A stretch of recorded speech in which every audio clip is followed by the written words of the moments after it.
If you're curious, or if you still have some concerns, it might be advisable to stick around for a few days. I'm sure the children would be exceedingly pleased to welcome some visitors. Lenny, I'll leave you to entertain our guests. I have some matters to attend to. Of course, Father.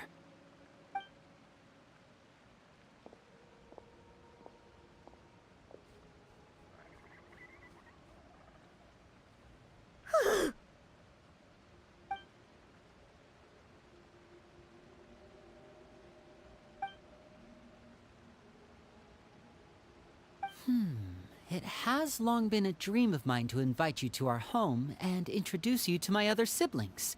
You're quite well known in the organization already. A lot of people have been talking about you, especially after everything with the prophecy. If you're willing, why don't you stay a while and have a little chat with us? Alright.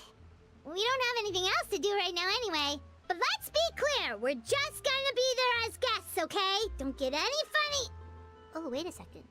For your guests, that probably means we'll be treated to lots of yummy food, right? Of course.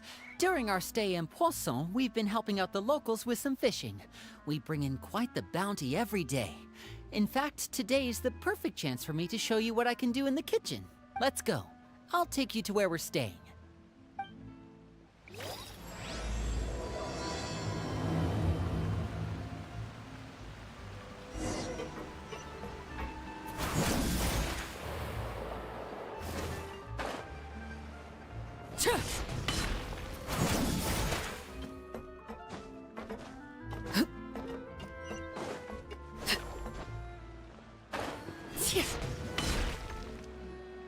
We rented this house from one of the locals to use as a temporary base. I'll come back later and tidy up a bit. After that, it should be all ready for you to stay in tonight. Awesome, thanks! So, where are we off to now? Well, when I happened to run into you two earlier, I was actually in the middle of distributing some supplies. With this many people staying in Poisson, we have to bring in outside supplies every now and then. I should probably make sure the rest of these provisions get delivered, otherwise people might start to get antsy. Okay, we'll come with! There are all sorts of rumors about your organization floating around out there. Paimon's not sure if she could even take a wild guess as to what's true and what's not. But now that we finally have the chance to see a day in the life of the house, we can take a good look at how you operate! Well, you're more than welcome to come along. Just follow me.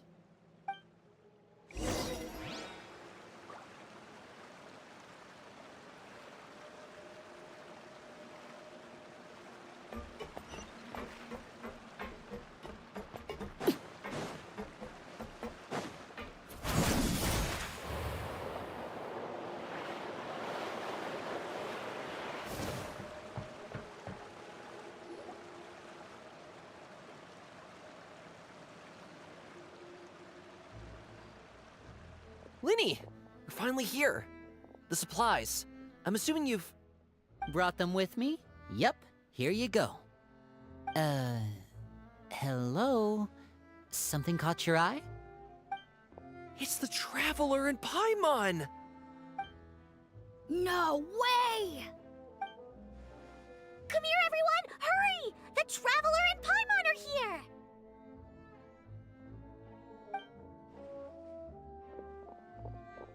One at a time, please. Don't crowd around them all at once. We don't want to scare off our guests now, do we? Oh, it's all right! Gotta say, Paimon didn't realize we were this famous. Of course! Father and Linny have told us so much about you. Father told us about how you helped Linny. According to her, you're a trustworthy friend. And as far as she's concerned, that's pretty much the highest compliment we've ever heard her give. As you can imagine, everyone's been very curious about you.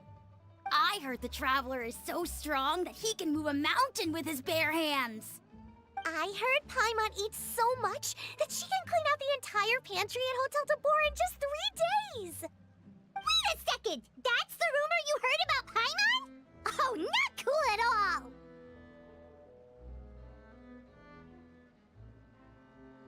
Oh wait, when guests visit, you're supposed to give them gifts and stuff, right? Oh, we don't need something like that. Besides, we don't have anything to give to you! Come on, we insist! I I can give you some of my new potions. Just pick your poison. And by that, I mean medicine or actual poison. I've got both. Or maybe Shaplo can teach you guys about stealth. He's super good at it. He's never been caught. Ah, now that's not a bad idea. I know you usually prefer to fight head-on, but it never hurts to expand your bag of tricks, right? When it comes to eliminating your enemies, staying quiet can go a long way. Trust me, I would know. I was poisoned not too long ago, and I'm still dealing with the after effects. So I'm not quite as good as I was before, but I can still give you some pointers. Wait. When you said gifts, Paimon didn't think you meant poison and stealth tactics. But those are the best things we can give you. You don't like them? Ooh, how about this? Tell me the name of someone who really annoys you, and we'll teach him a lesson for you. All right, Folt, Selwar. I think that's enough suggestions for now. When it comes to being a good host, it's the thought that counts. You don't need a physical gift to make our guests happy.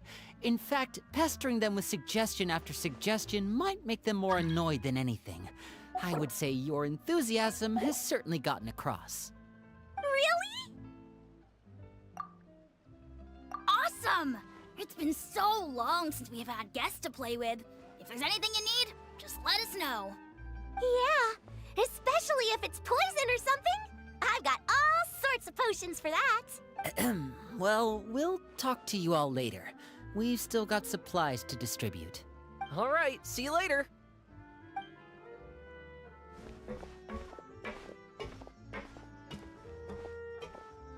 Bye!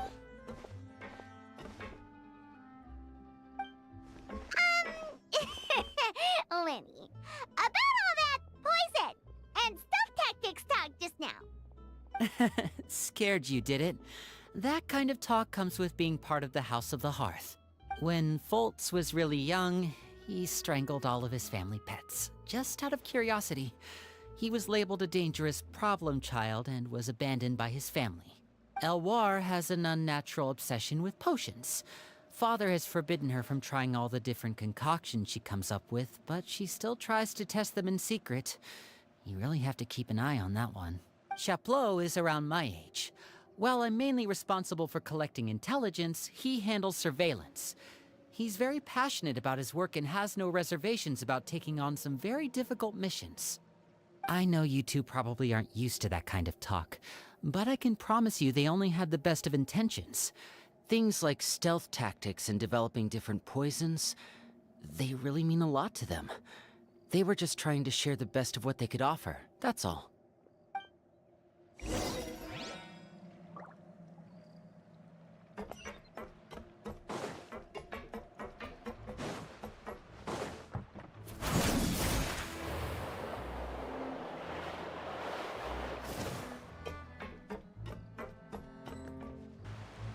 Filial, supplies are here. Thanks. And who are these two? Outsiders? Ah, allow me to introduce you. This is the Traveler and Paimon. Oh, you're the famous duo I've been hearing so much about. It's nice to meet you. I heard you've traveled to all sorts of places. Is that true? Of course! We're making our way all across to that! Oh, good for you. You must be pretty familiar with Fontaine by now, then. Have you seen the new opera that started running recently? I think it's called... The 4,000 Thieves? Oh, this is the first we've heard of it. It seems like it's going to be fantastic. From what I've been able to tell from the posters, anyway. You should definitely check it out if you have the time. Oh, and there's the Blind Maiden, too. That one is supposed to have audience interaction. Seems pretty interesting. After this mission is over, I think I'll go get a manicure. Oh, maybe I should dye my hair. Wonder how much it'll cost. Is it just Paimon, or do these two seem much easier to get along with than the others? Looks like the House of the Hearth has some normal members after all. I heard that. Oops. I'm guessing you're referring to Foltz and the others? Yeah, we're definitely not all like them. I bet those crazies are practically foaming at the mouth right now. I'm sure they just can't wait to get back to Snezhnaya to carry out the plan. That's enough, Filial. Don't talk about family members behind their back, right? Whatever. Let's go. Guess this is goodbye then. If you ever have some time, we should go see the opera together.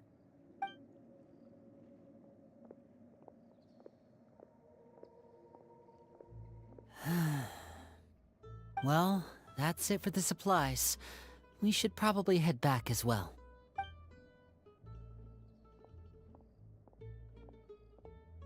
Well, they didn't seem too happy with each other. Seems like there could be something more going on here. You're right. We're only here as guests after all. Oh, Linny's getting super far ahead. Come on, let's catch up.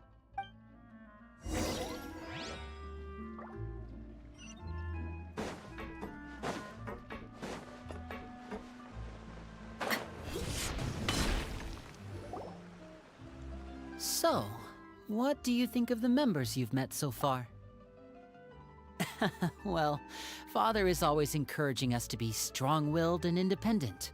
So if there's one thing we've got, it's people who aren't afraid to speak their mind. Well, I should probably get cooking. Wanna join? Of course! Then let's head out and... Huh? Fremine? What are you doing here? Well, Hey, nice to see you again! Oh, you too. I heard you're here as guests of House of the Hearth. Welcome. We were just going to make some food. Why don't you come along? I could use some help in the kitchen, and I seem to remember you mentioning you wanted to make seafood soup for the traveler in Paimon. Seafood soup? Oh, Paimon's drooling already. Were you looking for something just now, Fremine? Maybe I can help. It's nothing. I just wanted to see if there were any extra supplies. Yeah, we've got some left over. What do you need? Some food and water. And some clean cloth, if possible. No problem. Give me a second here. Food, water... Wait a minute. What do you need all of those for? You're not on any missions as far as I'm aware, and you were just going to come eat with us. So what's this all about? I thought I'd grab an extra portion because I get hungry at night. Could be because I'm growing, you know, and... Fremine, you remember what I told you? You're not like me. Your lying skills still need some work. Tell me what's going on. Is it really bad enough that you have to keep it from your own brother? Maybe it'll be better if we gave them some space.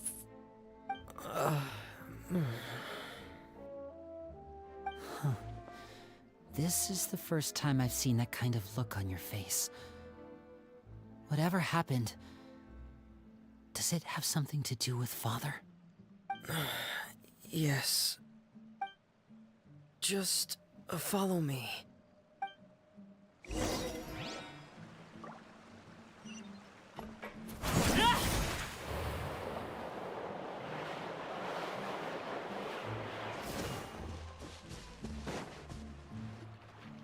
You're back! Oh, and you've brought some friends with you this time. Hello, my name's Linny. I grew up in the House of the Hearth. And you are? Hi, Linny. I'm also a child of the House of the Hearth, just like you. You can call me Clairvy. Clairvy? It's nice to meet you. Does that name ring any bells, Linny? No, not at all. That's not a name we have on our roster, I'm sure of it. What I'm not sure of, though, is how she managed to sneak in.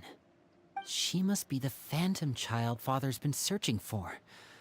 From the looks of it, I'm guessing you were the one that found her, Fremine. You, haven't told Father, have you? No, I haven't told anyone. I've just been keeping her hidden. For how long?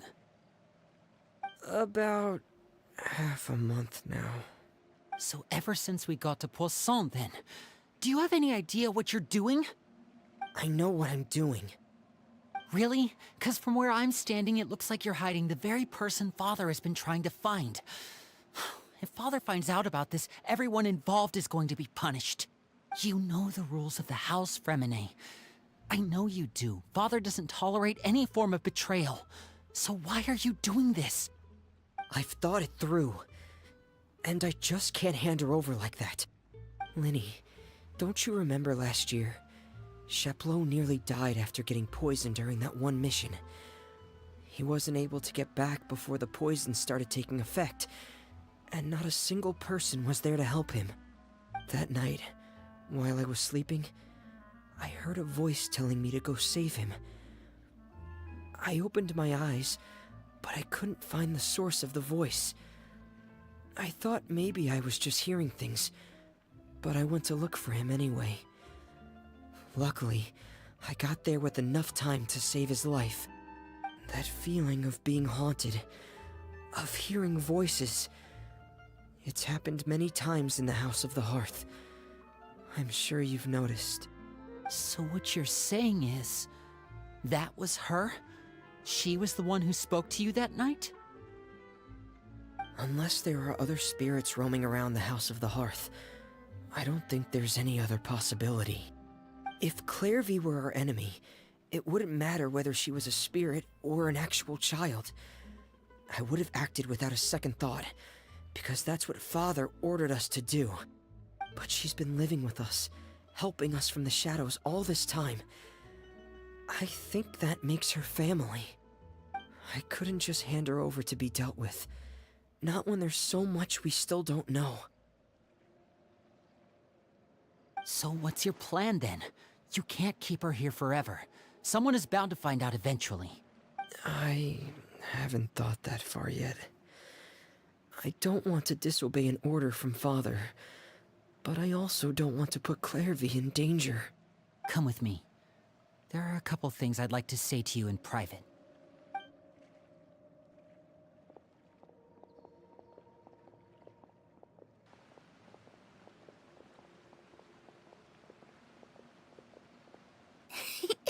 Those two sure care a lot about each other. Well, they got a funny way of showing it. From where Paimon was floating, it sure seemed like they were about to bite each other's heads off. No way. They have a really deep bond. I could tell right away, 'cause I also have a friend like that. I just don't know how long that kind of bond can last. The darkness in the house runs deeper than you can imagine. No one can get out alive. I'm sorry, Linny. I really didn't mean to drag anyone else into this. Oh really? You didn't mean to? 'Cause I for one wish you did. Huh? What do you mean? You know, when we were younger, you didn't call me Linny. You called me brother, just like Lynette. We grew up together, the three of us. We were all orphans, all rescued by Father. Of all the siblings in the House of the Hearth, I think our bond was the closest. Later on, when you started calling me Linny, I wasn't actually surprised. After all, Lynette and I are related by blood. We've had to depend on each other to survive long before we joined the house. Linny, The darkest and most difficult moments of my life happened before you and I had ever met. I'm sure that's true for you as well. Even so, Fremine, we've stood by each other for all these years now, and to me, that means more than blood. You and Lynette are the most important people in my life. No one can replace you. So I won't let you face anything alone. Not if I can help it. Oh, looks like things are getting kinda heated between Linny and Fremine. Maybe we should go check on them. Oh, it's raining. should put my clothes away.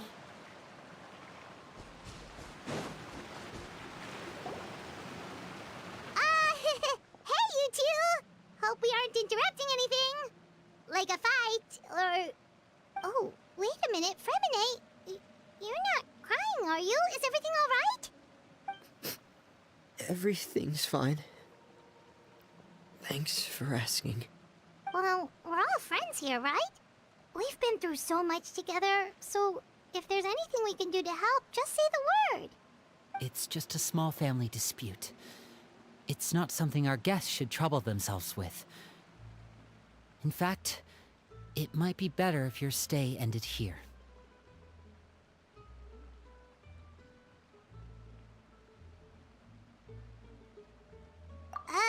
What are you getting at, Traveler? When guests are around, families are often on their best behavior. And any disputes are less likely to escalate. I just... Thank you. I was really hoping to keep you out of it. But even if I could think of some other reason to turn you away, I'm not sure I could convince you. I know things could turn dangerous, so I promise you this. From now on, I'll protect you like my life depends on it. Me too. Well, back to the matter at hand then. If we don't plan on handing Clairvy over to Father, then our only other option is to solve the mystery of her identity before Father is able to track her down. That means finding out where she came from and what she's doing here. Then we can send her on her merry way and pretend like none of this ever happened. I've tried that already. And? And... nothing. I tried taking her somewhere really far away, but... after some time, she just reappeared. She even came with us all the way to Poisson. It seems like wherever the house is, she follows. I don't know much about spirits. Do you two have any ideas? Let's see here. Paimon remembers hearing something like, if you fulfill a spirit's last wish before they died, they'll let go of whatever's keeping them here and return to the ley lines. Oh, it's just that Paimon doesn't really remember where she heard that, so it's not guaranteed to work or anything. Well, sounds like it's worth a shot. Guess that means we should go ask her about her wish. But first, Fremine, I need you to promise me something. What is it? I need you to promise me that this will stay between the two of us. We're the masterminds behind this whole thing. No one else gets involved. Can you do that for me? Of course. I promise. All right. Then let's seal the promise just like when we were kids. Fist bump on 3. Ready? 1, 2, 3. I swear.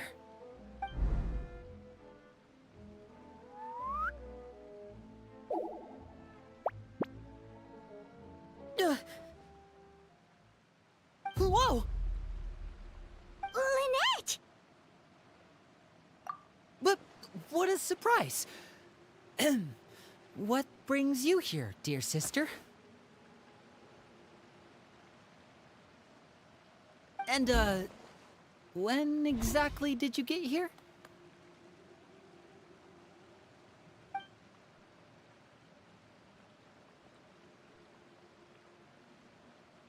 You're an idiot, brother. And you too, Fremine. You 3, Traveler. And you 4, Paimon. Wait, what did we do? I've seen Clairvy around the House of the Hearth before. I hadn't seen her in Poisson, so I figured she must not have come with us. But it turns out, you were just hiding her. I heard you talking about your plan. Rather than steering clear of the situation, I'd rather fully join in.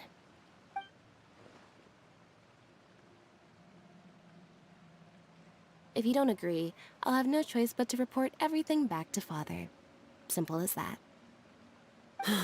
You're not giving us much wiggle room here, Lynette. Well, I guess we're all in this together then. After we talk to Clairvy, we'll figure out our next move. There's no time to lose. Let's go.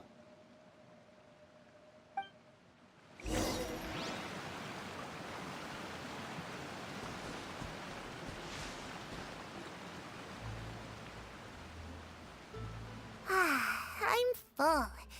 Thank you for bringing me this food, you guys. She said she's full, but the food doesn't look like it's even been touched.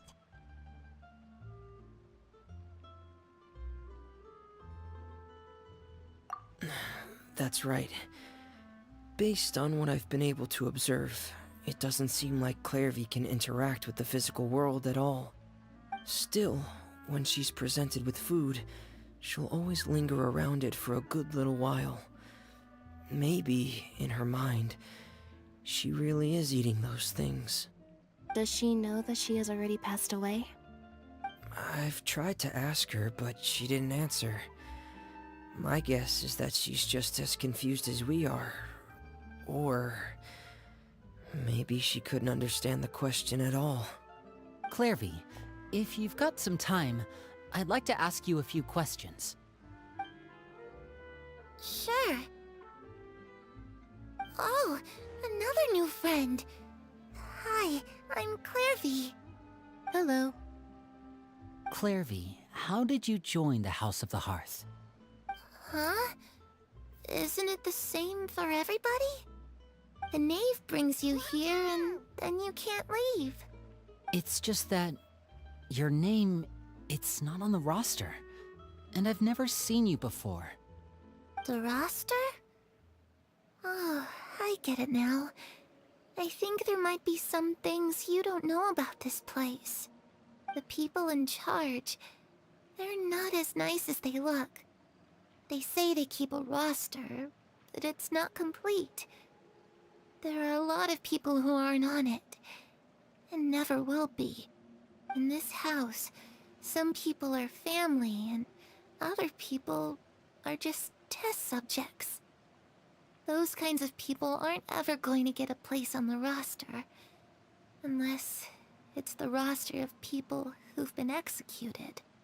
Wait, does that mean the Knave... She... Is there anyone that can vouch for you? Perry. She's my best friend. She's the only one I trust in this place. Have either of you heard of that name before? No. Me neither. Clairvy, Perry. Neither of those names are on the roster. But it seems like she's telling the truth. Either that, or this kid's already got a bag of tricks bigger than mine. Maybe we should try a different approach. Clairvy, do you have a wish? A wish? It can be anything you want. Just imagine. It's your birthday, you're blowing out the candles, and your wish is...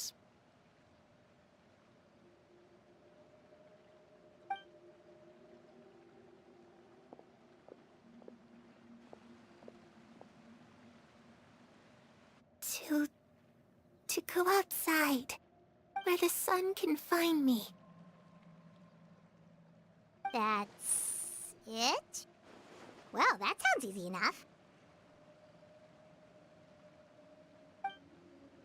The darkness in the house runs deeper than you can imagine. No one can get out alive.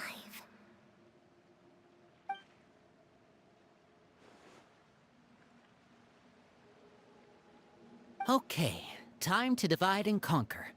Listen up, I've got a plan. I'll try and find a way to use basic illusory magic to take Clairvy outside and bring her somewhere with sunlight. Lynette, try and find the list of executions that Clairvy was talking about, and see if her name is on it. Fremine, you stay in Poisson. We can't be the only ones who've had run-ins with Clairvy. I need you to collect intel on everything she's said and done. Understood. I'll try my best. What about us? What what should we do? I really appreciate your willingness to help, but this is a family matter. I don't want to drag you in too deep. It's too risky. Let me think. Since Father considers you to be guests, maybe you could stick by her side for a little while. You don't need to do anything except keep up some nice, casual conversation. Ah, Paimon gets it. You want us to distract her. I'll give you a magic bird. If Father suspects something, all you need to do is release it when she's not looking, and it'll alert me that something's wrong. Of course, that's only as a last resort. If Father doesn't seem to notice us, there's no need to make contact. We'll reconvene here tonight after all's said and done. If the worst-case scenario happens and we're discovered, just tell Father everything. We're not going to let our guests get punished for our own actions. That's where we draw the line. You too. Okay, this is where we part. Father should be at the beach nearby.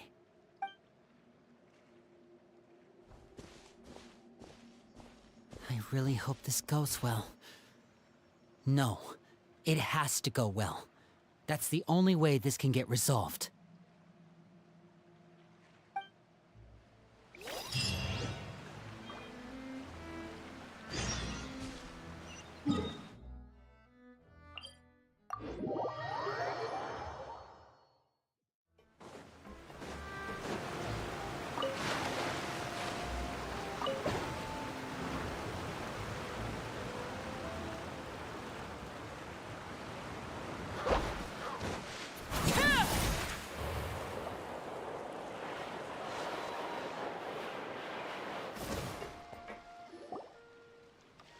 It's the Knave! And... child! Hey, aren't you supposed to be in Snezhnaya recuperating? What are you still doing in Fontaine?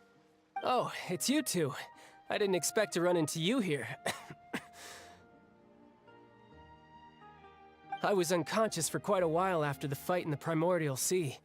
After I woke up, I realized I was being taken back to Snezhnaya, and well, I couldn't have that now, could I? Not when I've still got unfinished business here in Fontaine.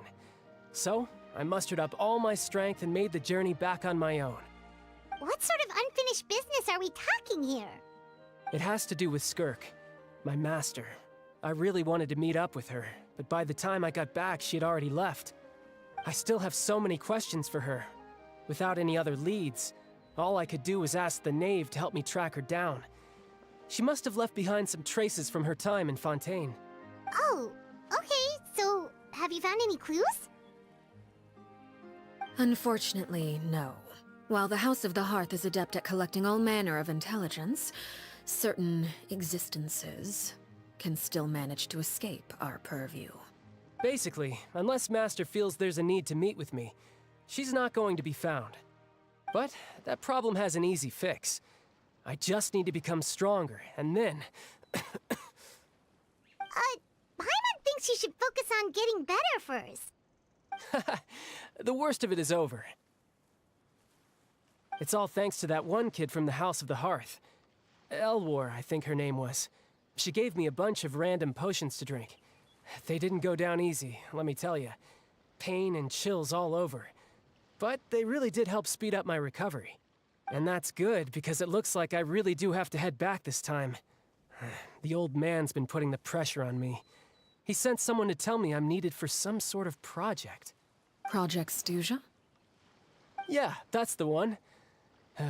I heard Regrader's involved too. I'm not looking forward to having to listen to all his monologuing, that's for sure.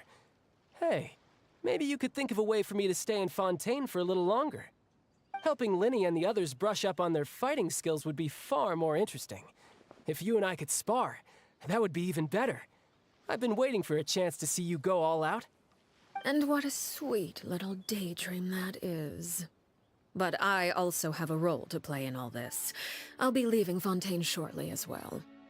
Besides, considering how little they see fit to step outside the homeland, being called on to return to Snezhnaya by such illustrious dignitaries, what a great honor.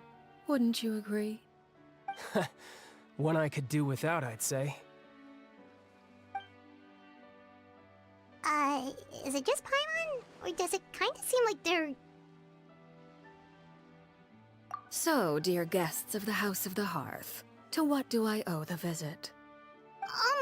Well, we just... Right! We're super close to Linny and the others, but we still don't know much about you! Is that so? Introductions have already been made, have they not? Oh, well, you see? There's only so much you can learn about someone from a short introduction. At least tell us something a little extra, like... Why do you call yourself father? Huh, good question. I'd also like to know. The fact that you have to ask tells me our intelligence work has been quite successful. Telling you the answer to that question would only serve to undermine that success.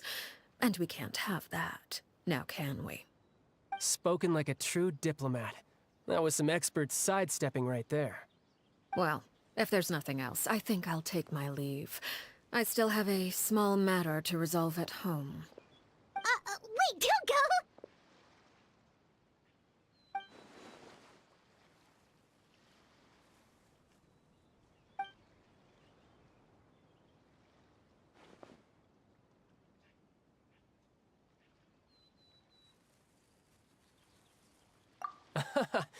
I'd also like to hear the answer to this. I've met some of the members of your organization, and they all seemed like really good kids. They actually reminded me of Tonya and Tusser. Which, by the way, if you ever betray them, I'm just letting you know, I won't let you off easy. And why would I betray them?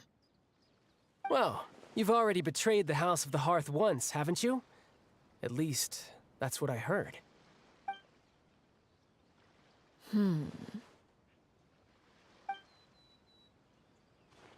Okay, I admit. That's just what the old man told me. The rooster, I mean.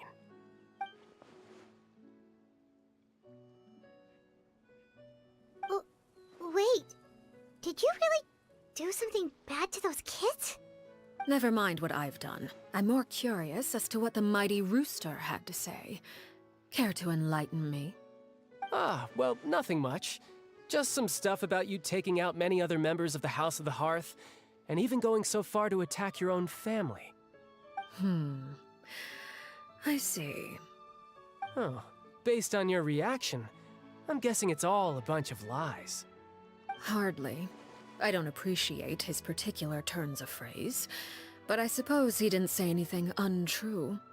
Although, it would be more accurate to say that there is a certain level of prejudice involved, but I don't intend to clear that up just yet. Prejudice has a funny way of concealing the real truth behind certain things, an attribute that I find to be quite advantageous.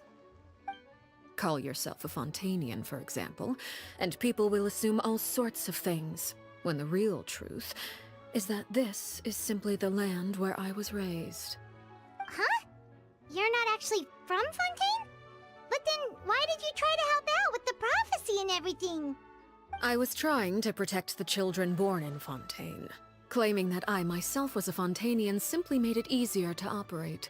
People would hardly suspect a fellow Fontanian of having any ulterior motives. Who wouldn't want to save their homeland after all? The primordial sea wouldn't have any effect on me, but it would have caused great harm to the House of the Hearth. Well, you wanted extra information, didn't you? There you go. I hope that satisfied your curiosity.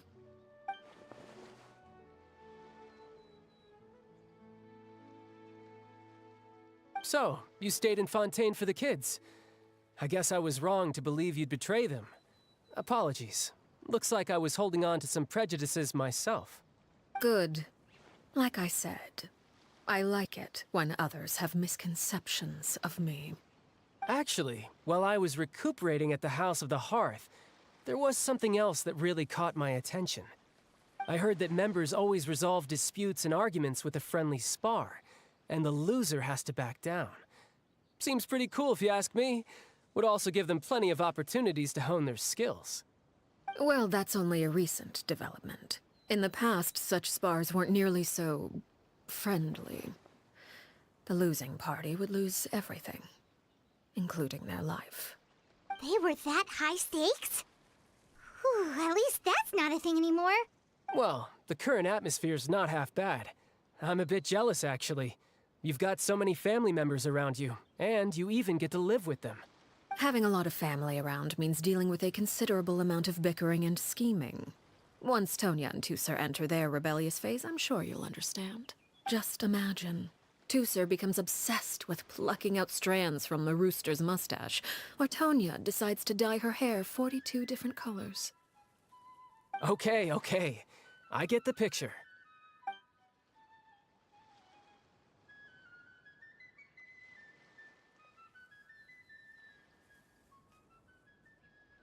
Well, would you look at the time? I should probably get going. Traveler, Paimon, I'm not sure where our paths will cross next, but the next time we run into each other, we should definitely try and find some time to spar. Again, maybe this is a conversation we can have when you look less like you're gonna keel over. All right. Well, thanks for everything, Arlecchino. No thanks necessary. You also played a part in obtaining the Gnosis. I would say we can call ourselves even. I like the sound of that. Well, I'm off. See you all some other time.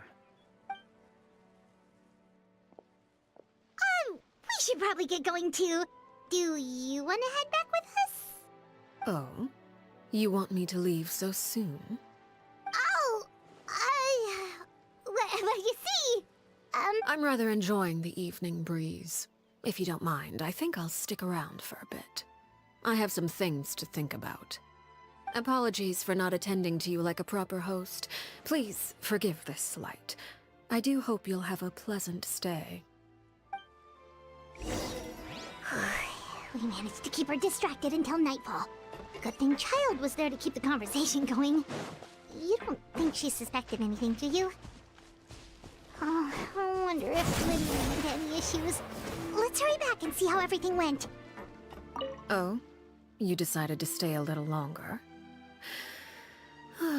Let's take in the ocean view together, then.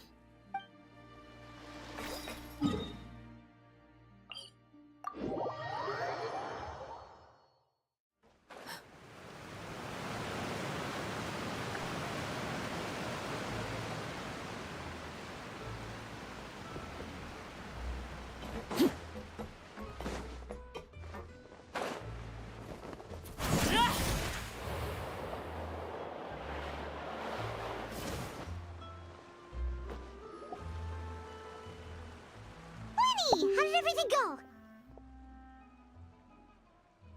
Well, long story short, we ran into a small issue. Clairvy can't go into the sunlight.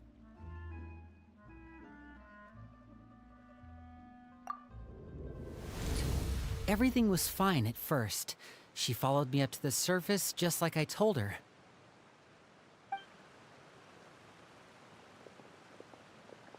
But as I led her out of the shadows and into the sunlight, she vanished. I turned around and there she was, standing at the edge of the shadows, silently watching me. Huh. Maybe she's afraid of sunlight, or... No, it wouldn't be her wish if that were the case. Well, we could always try pushing her into it. Oh, true. I've pretty much tried it all already. Nothing worked. Eventually, the sun went down, so all I could do was bring her back here. How did it go with you, Lynette? Good. I've got the list. It's right here. Really? Well, what are we waiting for? Let's take a look!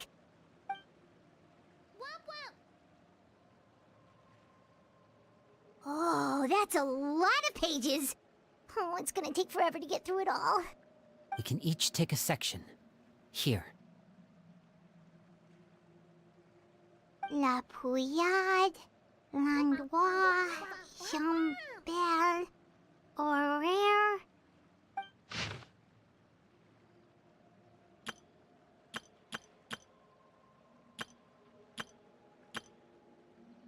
Oh, yikes.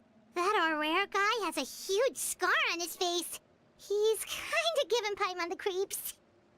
Ah, I've met him before. The scar is from an injury he received during a mission.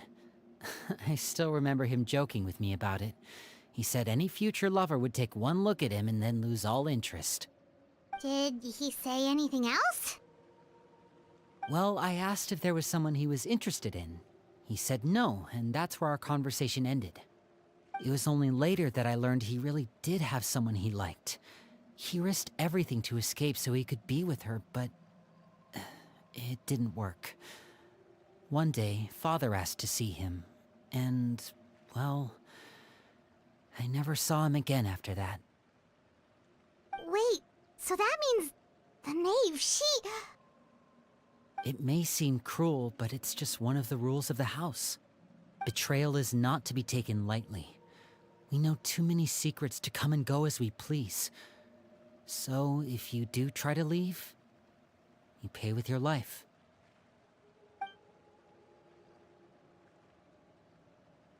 Her name's not here, huh? Well, that's not too surprising. It doesn't seem like this list is complete. It only contains records dating back around 5 years. Let's shift our attention then. Fremine, were you able to find anything out? Fremine. Sorry. I was thinking about something. I managed to talk to quite a few people, but I couldn't help but notice that the atmosphere in the house was a little... strange. Strange. Yeah, I mean, I know there have been arguments in the past, times when people haven't gotten along. Chaplot and Filiol are a good example of that. Oh, those are two of the people that we met while delivering supplies. Paimon can see how they might not get along. They had very different vibes, and their, interests seem to be pretty different as well. That's to be expected, actually. Father brought us all here, shared her knowledge with us, taught us how to fight. That's one thing we all share. But that's also where the similarities end. Not all of us feel the same desire to stay here. As members of the House of the Hearth, we're also considered part of the Fatui. And to a lot of people, that's an identity they never asked for. Certain members get older and realize they want something else for themselves. But considering the rules of the house, most people would never say that out loud. People like Chaplot and Foltz are loyal to Father and her vision. They're proud to be part of the Fatui. Filiol and Nantoy, on the other hand, well, they aren't quite as enthusiastic. These kinds of conflicts have always been there. It's not like Father is in the dark about any of this. Well, that's true. But it just feels like things have gotten worse lately. Filiol and the others, it seemed like they were meeting in secret to talk about something. I can't say for sure, but I think they've met Clairvy. You think she's been inciting them to act out? No, not exactly. But I wouldn't be surprised if she said something to them about the darkness in the house and how deep it runs. She's told me about it before. Experiments being run on children. People being used as pawns on the battlefield without so much as the strength to survive. And they just believed all that? Without any evidence? Clairvy's words probably gave them the excuse they were looking for. Whether they actually believe them to be true is secondary. This is all because of Project Stuja, isn't it? Whoa. Hold on a second. What's this Project Stuja all about, huh? This is the second time it's come up now. Sorry, but I'm not sure of the details either. I only know what Father has told us, which is that it's something the Rooster and Regrader have been working on together. Apparently, it has to do with the Fatui's strategic plan for the future. Because the House of the Hearth was so successful in obtaining the Gnosis, we now have the honor of playing a key role in Project Stuja. Wait, but isn't that a good thing? Key role is just another way of saying dangerous role. To us, the whole thing is an inconvenience. Father thinks so too, but she's in no position to refuse. Their plan isn't exactly unreasonable, and they've been funneling the house a lot of funding. It's just that we'll lose a lot of members in the process. Participating in the plan, it's an honor in name only. What they're really trying to do is subdue us. The existence of an intelligence organization outside their control makes them feel uneasy.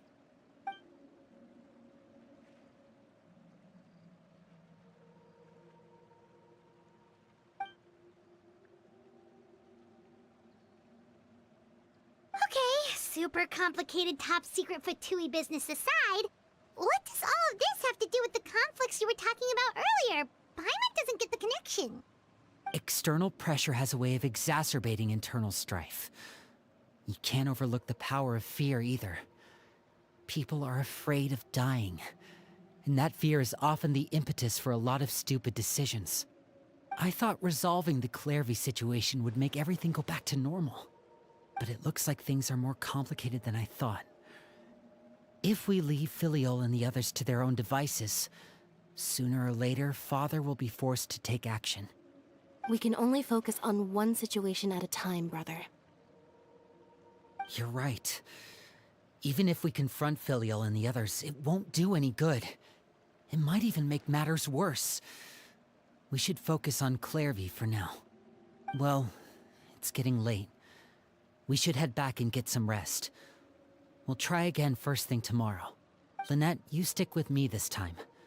Fremine, keep a close eye on Filiol and the others. Make sure they don't do anything they'll regret. Good work today, everyone.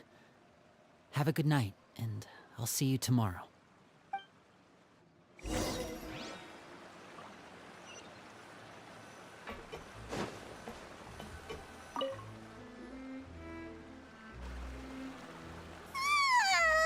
Oh, I'm always looking forward to an early night, but she can't sleep at all.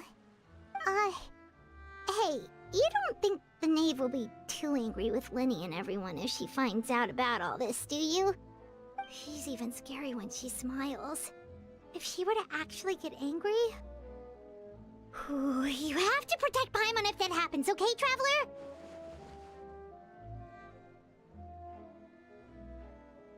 Oh, well, in that case, we should just plan on running away. We'll grab Lenny and the others and we can make a break for it as fast as we can.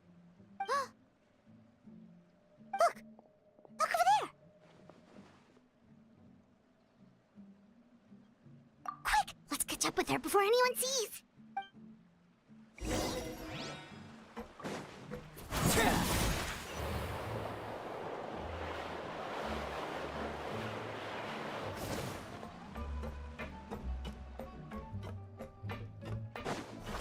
Over there!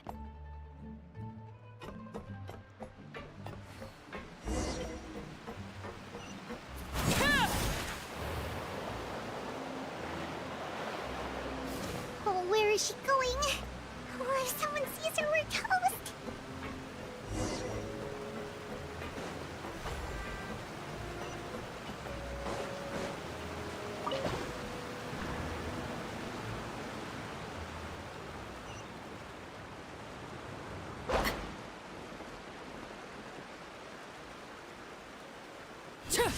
Oh, look!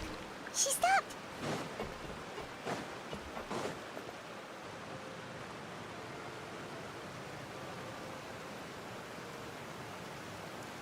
Clairvy! Shh. I opened the window while no one was looking. Look how pretty the outside is. If only I could have more than this. You probably think I'm being silly, huh? All this hopeless resisting? It's better to dream of what I could have than try to make it a reality, right? Please, help us get on the same page here, Clary. We need you to tell us what you know. Can you do that? Sure. Although, after you hear all this, I think you might regret that decision. Everyone in this family is nothing more than a tool. Something to be used and exploited. We're all expendable. Including me. As long as you're useful, you get to stick around. Lose your value, and you're handed over to the doctor, experimented on, and given a fate worse than death.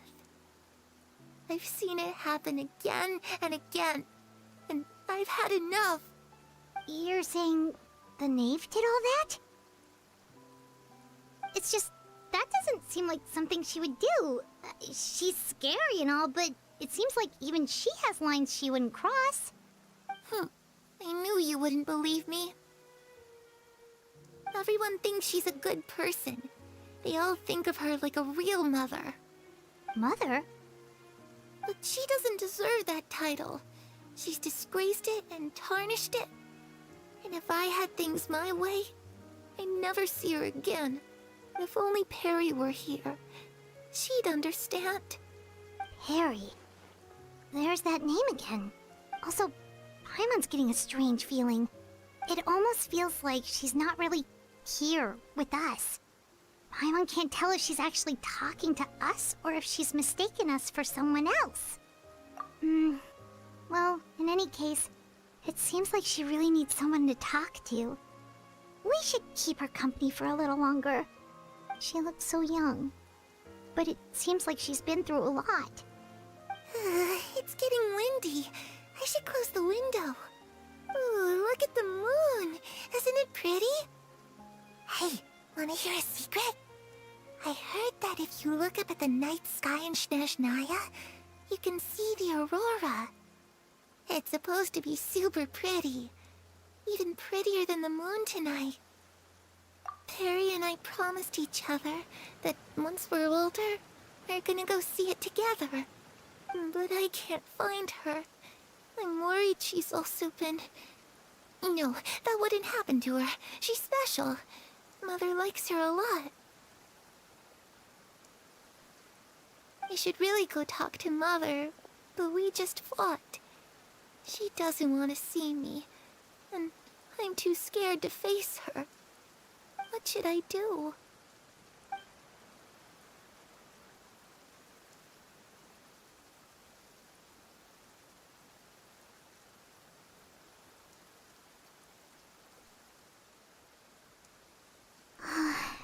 Paimon really doesn't understand what's going on with her.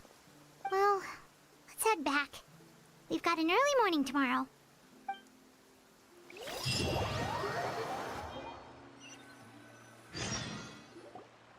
All right, looks like we're all here. Let's go ahead with the plan. Oh? What is it? What makes you ask that? Well, we kinda ran into Clairvy last night, and that's what she told us. We met the doctor back in Sumeru. He's super dangerous, and he's done all sorts of bad things.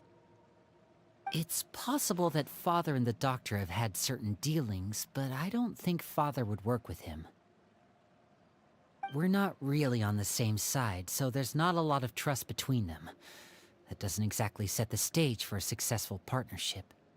I did hear, though, that when Father first became a Harbinger, the Doctor offered to work with the House of the Hearth. Father rejected most of his proposals, except for one. It had to do with some sort of secret experiment. Secret experiment? Could that be what Clairvy was talking about? I don't think so. I don't know any details about the experiment itself, but I do know it's an entirely independent operation. The Doctor only proposed a direction for the research. That was the extent of his involvement. I still don't think that counts as working together. The details of the experiment are confidential, but complete records are kept on all participants. That doesn't seem to be the case with the situation Clairvy referred to. I know you don't agree with some of the Fatui's methods, and I'm not asking you to. But I am asking you to trust us on this. The House of the Hearth has its own principles. There are certain lines we're not willing to cross. Alright, that's good to hear at least. Clairvy seems to think the Knave and the Doctor worked together to do something horrible. If that turned out to be true, Paimon doesn't know how he would even face you guys. It's just that it doesn't seem like Clairvy is lying either. The easiest thing to do would be just ask the Knave directly, but Paimon doesn't think she'd tell us. Father didn't come back last night. She's probably still near the shore. We'll be counting on you to distract her. Lynette, you're with me. Fremine, you know what to do. Be on your guard, everyone. All right, let's get to it.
Ah, it's you two again. I must say, you look a bit pale. Did you have trouble sleeping last night? A little.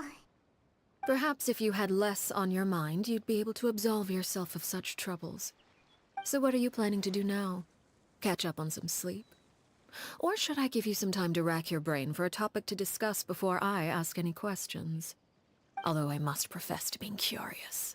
Without child here, how do you plan on distracting me? Us? Distract you? A good one. But no, we were just here for a chat. Looks like you could have used some extra time to think. No matter. If you don't have any other plans, why don't you accompany me somewhere? Don't worry. I'll be sure to steer clear of any scheming children.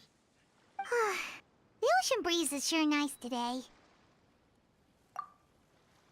Children always think they can hide things from the grown-ups. But nothing gets past me. Least of all a little scheming. I think I'll let them have at it for a little longer. I can be very patient. Well, I'll leave you to think things over. If you're so inclined, meet me outside the Palais Mermonia. Good things come to children who do as they're told. So I do hope you decide to tag along. If only for your friends' sakes. What should we do?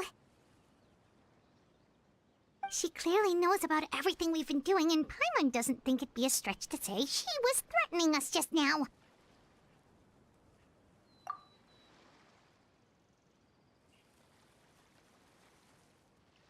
Oh, good idea.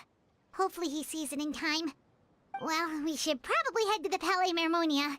Paimon doesn't want to find out what happens if we don't show up. Based on what the Knave was saying just now, it sure didn't seem like it'd be anything good. Okay, then we probably shouldn't keep her waiting.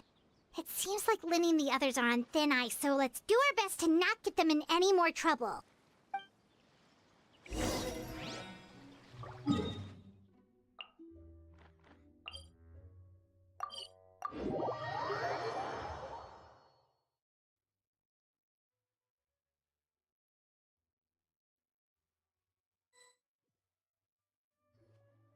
Seeing as we still have some time before my meeting, we might as well enjoy some pleasant conversation while we wait. I'm glad to see you get along with my children. Being surrounded by good companions is necessary for a child's development. You're not planning on doing anything to them, are you? I assume you're referring to Lenny, Lynette, and Fremine. Although, there's that situation with Filial and Nentoy as well. It appears quite a few people have been acting out lately. No matter. I'm not one to discriminate. All those who betray the house meet the same fate. There are no exceptions. Does that mean you're going to kill them? Oh, are you here to beg for their lives? I'm sorry to disappoint, but the rules of the house change for no one. In my organization, everyone is responsible for their own actions. But don't you care about them at all? They really respect you. They even call you father. You must feel something for them. Any organization in which feelings come before principles is one destined for ruin. The House of the Hearth is hardly an exception. You could say our principles are more stringent than most. Perhaps I can offer you this consolation at least. As our guests, you two will not be held accountable along with them. I would imagine Linny, Lynette, and Fremine will be able to keep their lives. As for Filial, Nentoy, and the others, I'm afraid there's little I can do. They can try to escape, but once you know our secrets, there's no getting out alive. But that's awful. Ah, you seem concerned. Out of consideration for my guests, I suppose I could turn a blind eye for a little longer. If Linny and the others manage to dispose of Claire V in the meantime, all evidence of their wrongdoing will be lost. In that case, I could hardly punish them for something I couldn't prove.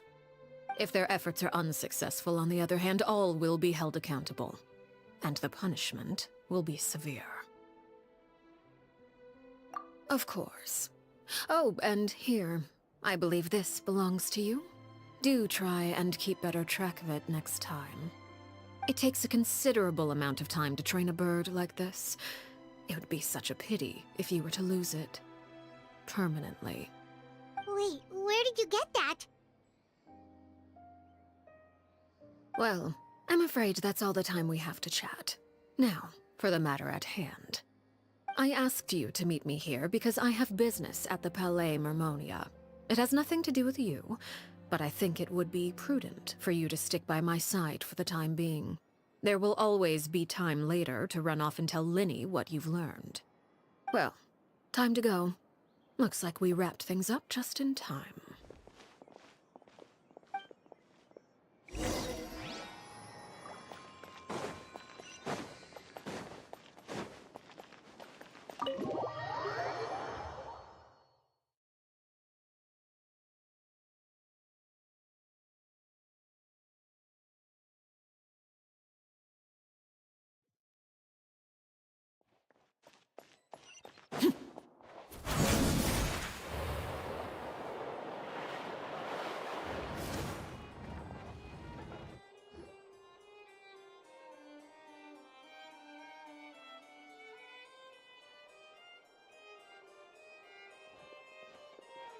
It's been a while, Monsieur Neuvillette. I must say, I wasn't expecting my meeting request to be approved quite so quickly. The Palais Mermonia operates with an efficiency worthy of admiration. It is only right that an esteemed diplomat such as yourself should be afforded the proper level of respect. Although, if I may speak plainly, I must confess that I did not anticipate we would have the occasion to meet again after presenting you with the Gnosis. I see you brought the Traveler and Paimon with you as well. If I may inquire as to the purpose of your visit. I'll be departing Fontaine shortly. There is, however, an outstanding matter that I would like to see resolved before I go. It requires a rather lengthy explanation, I'm afraid. So I took the liberty of explaining everything in this proposal. Please review it at your leisure, Monsieur Neuvillette.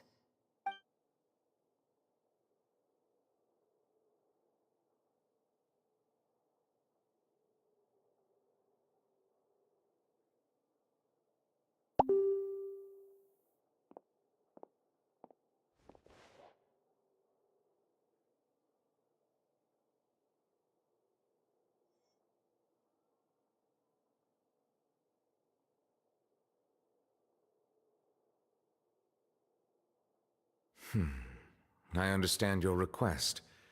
However, at the risk of causing offense, I must admit that I fail to see why you would wish for such a thing. I heard you have a certain fondness for water tasting, Monsieur Neuvillette, so allow me to use water as an analogy. A family is like a large body of water with countless rivers flowing in and out. As someone who watches over this system, I would hope that each river that flows from the source will eventually reach the ocean. Of course, objectively speaking, I know this is impossible. Most of the rivers will dry up along the way, disappearing into the ground and leaving nothing but a barren riverbed behind. Not all rivers are destined to reach the ocean, but I would not see their existence rendered meaningless. I believe the water that flows within them is simply meant for a different destination, like a field in need of irrigation. Or perhaps the glass of a certain water-tasting enthusiast. Did you get any of that, Traveler? Your words paint an optimistic picture indeed. Allow me to remind you, however, few among us are willing to sip from a glass filled with tainted water. It may have been tainted at one point in time, but not to worry. I'll make sure it's strained of all impurities and returned to its cleanest form.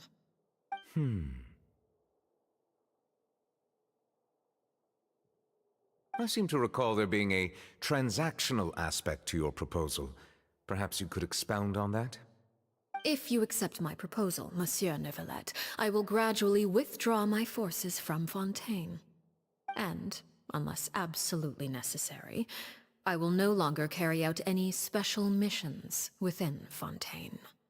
I presume I can take your words to mean that, in the future, cases similar to the Tartuffe assassination will cease to cross my desk?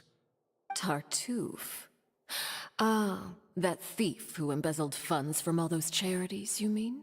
My deepest condolences to his family, but without any evidence, I cannot imagine how the House of the Hearth might have been involved in his passing. Of course, if you accept my proposal, Monsieur Neuvillette, I'm sure certain measures could be taken to reduce the frequency of such troubles. You choose your words carefully indeed.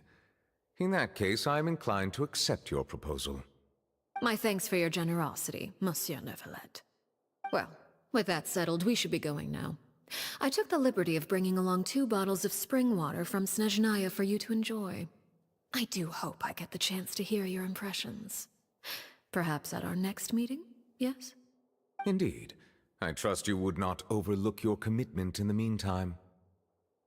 All right, Traveler Paimon. Time to go.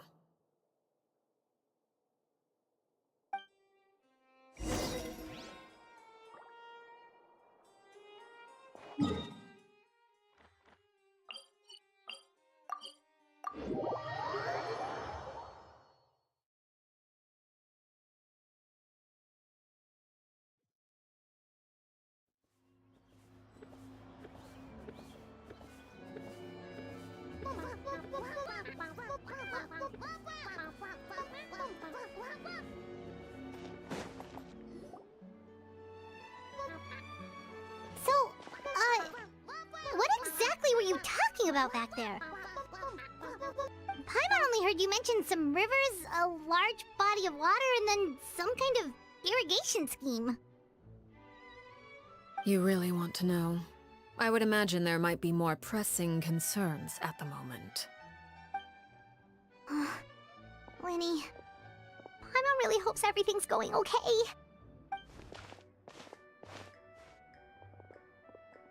Oh, Paimon recognizes that look. You've got your thinking cap on, don't you, Traveler?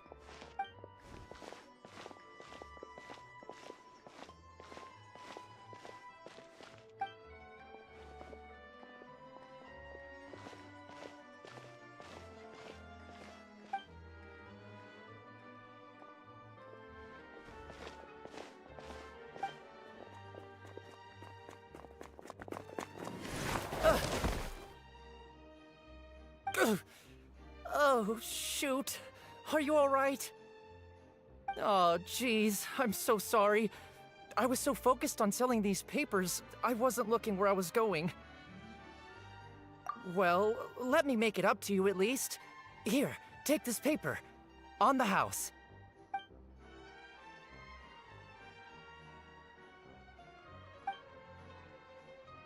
Oh, you don't have to give us anything. Please, I want to. It's not like I'm short on supply. All the extras will be useless come tomorrow anyway. It's my fault, really. I was just trying to bring home some extra mora for the family, but I bit off more than I can chew. I haven't had many takers today, so I'm still swimming in papers. What's going on here? Nothing much. I just ran into your friend here on accident. I should probably get going, actually, so... Hold on. Of course, I'm happy to compensate you with mora, it's just... I don't have any on me at the moment. I'll take 3 papers. Here. Your payment. Oh! Thank you for your patronage. May the Archons bless you with good fortune. If only I had the chance to run into such generous customers every day. I should probably just take on a smaller inventory though, right? I'm getting married soon, so sometimes it's hard to not get ahead of myself. Anyway, I should head out. Goodbye! Well, now that my affairs are settled, we should take the boat back to Poisson. We've even acquired some light reading to enjoy along the way. Actually, why don't we stick around for a little longer? Paimon just realized how hungry she is. She can't head back to Poisson on an empty stomach.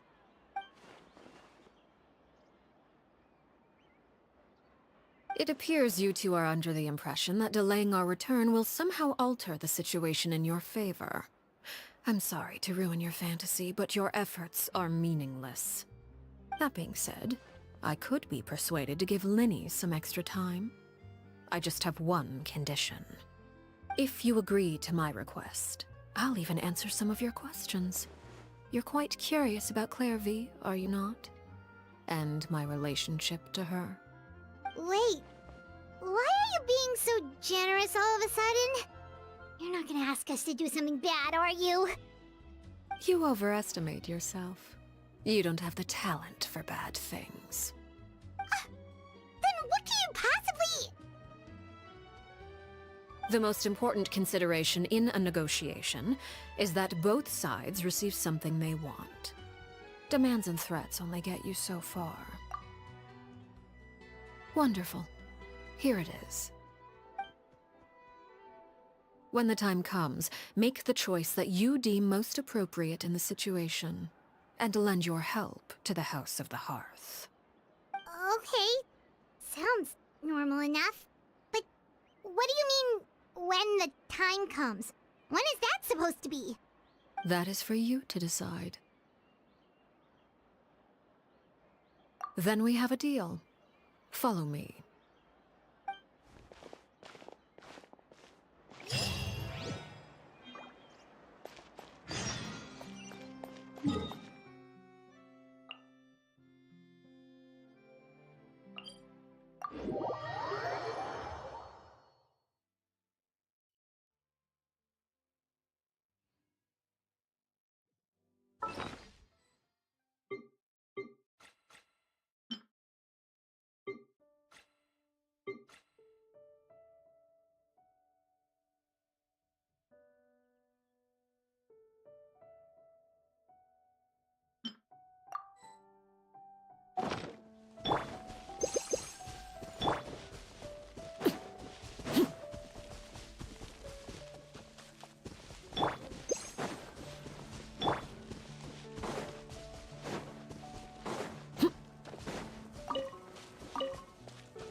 What is this place? Somewhere long forgotten by everyone. It used to be a grand building. Now it's nothing more than a pile of rubble. No one comes here anymore, nor does anyone care about what once happened here. Although, this place does have something to do with the story I'm about to tell you. It was before I became a Harbinger, and before Linny and the others joined the House of the Hearth. Due to certain events, I first killed Clairvy and then her mother. And this is where it all happened. You were the one that killed Clairvy? Patience now. Allow me to explain Clairvy's side of the story first. I'll start from the beginning. Clairvy was 6 years old when she was brought by her mother, Crucibina, to live in the House of the Hearth. From the outside, it seemed like a fairy tale. A thriving family made up of kind adults and friendly children. Crucibina was the Knave at that time, and the House of the Hearth was under her control. She was Clairvy's mother by blood, but she was also the mother to all the children in the house. Clairvy was happy here, for a time. But she quickly realized that being part of this family wasn't a fairy tale at all. It was a kind of purgatory. Purgatory? Exactly. The House of the Hearth takes in war orphans from all over Teyvat. But as for how to raise them, that depends entirely on the person in charge. Crucibina came up with a novel idea. She would teach the children to fight, force them to duel each other, and then crown as the king of the house the child who proved themselves most worthy of inheriting her title. It's difficult to estimate the number of children who died or were maimed in the process. There's little I can say about the ones who died. The ones that emerged with permanent injuries, on the other hand, well, they still served a purpose.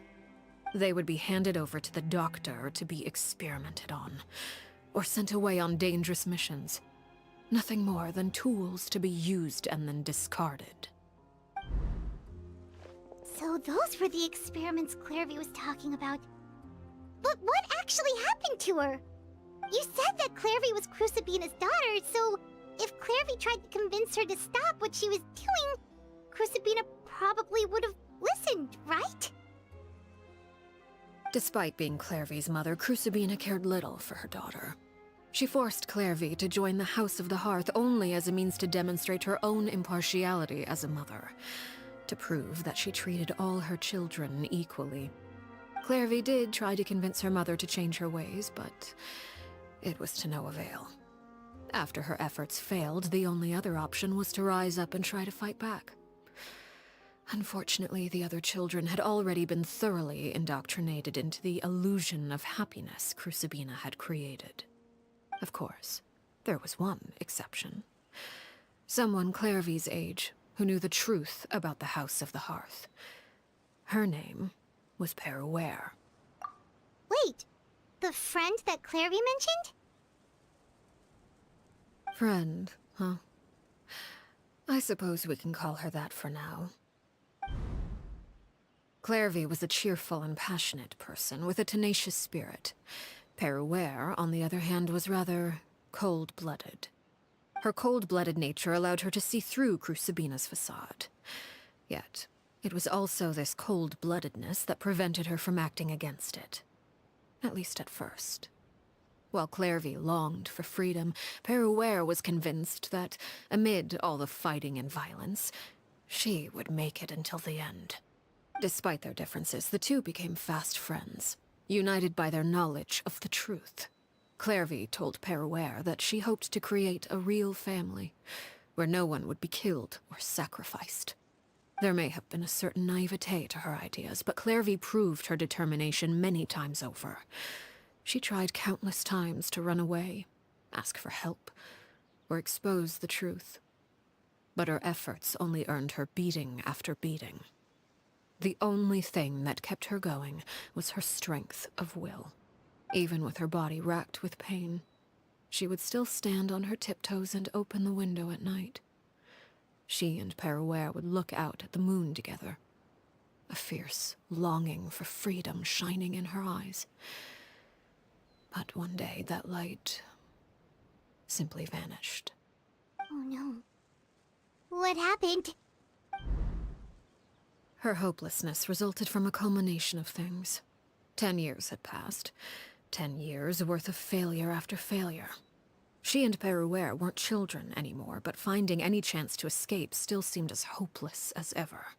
It was during this time that Peruere suggested a new plan. If escaping was out of the question, why not take down the very person sitting on top of this throne of lies? Mother herself. Clairvy rejected that proposal. She claimed that, as a famous harbinger, Crucibina possessed an unimaginable amount of power. Trying to kill her would have an incredibly low chance of success. Clairvy never gave another reason, but Peruere could see it written all over her face. Clairvy still thought of Crucibina as her mother. Killing her own flesh and blood was a line she couldn't bring herself to cross. If she couldn't escape and fight back, then only one option remained. Precisely. Death was the only way that she felt she could be free. It happened during a duel. When she arrived at the dueling ring that day, her partner turned out to be none other than Peruere. The very person that had stood by her side all those years. It was a fierce battle. But ultimately, Clairvy decided to let Peruere end her life.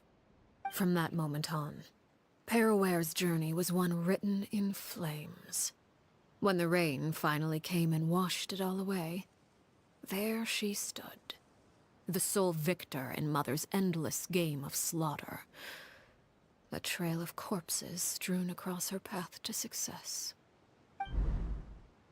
It was the very result she had predicted 10 years prior. Even then, she believed she would make it until the end.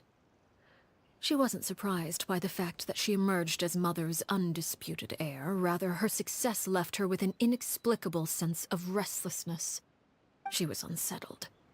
And there was only one thing that could quell that sensation. Perhaps you two would like to take a guess as to what it was? Crucibina, you mean? But... Correct.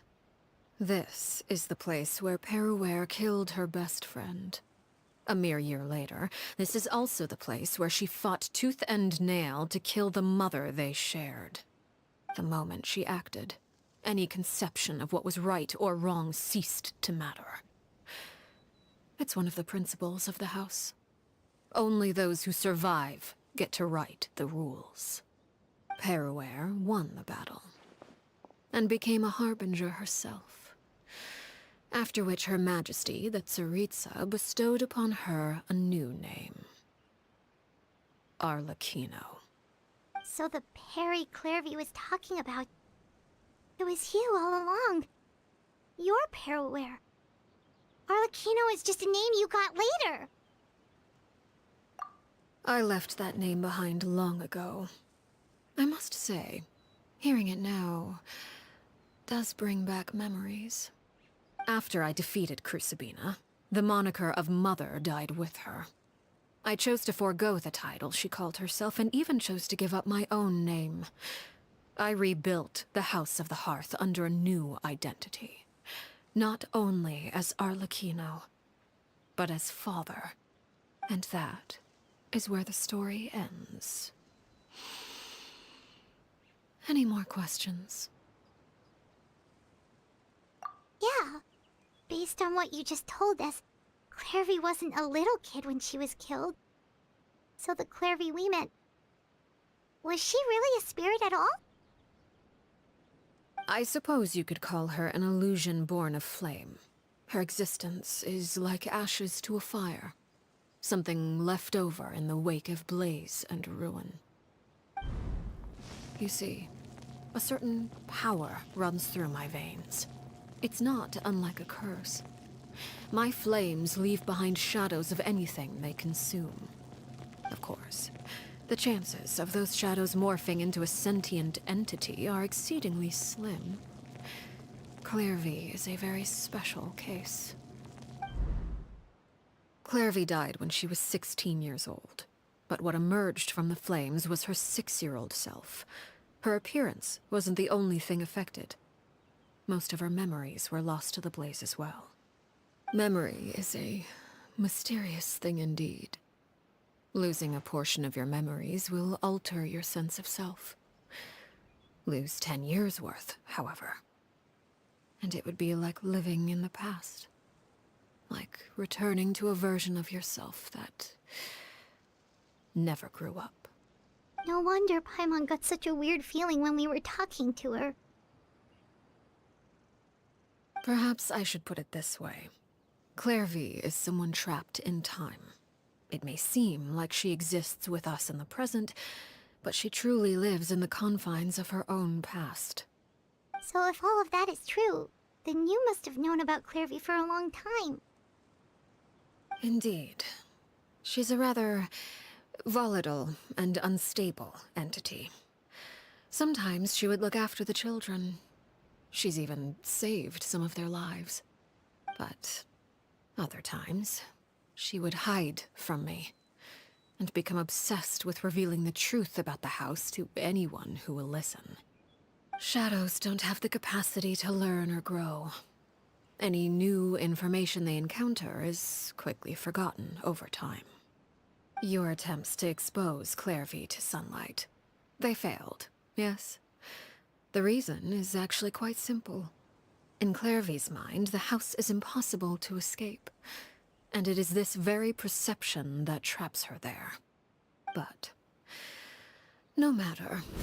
All I have to do is kill her again, and all will be resolved. I don't anticipate so much as a single speck of ash will be left behind this time. Wait! Paimon can understand why you might want her gone, but isn't there another way? So what if she's trapped in her 6-year-old self? She's still your friend! At least talk to her first!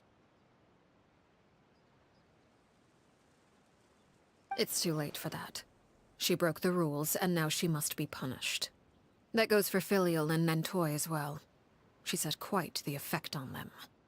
I hope you understand. The difference between Crucibina and myself lies in our formulation of the rules, not our policy for enforcing them.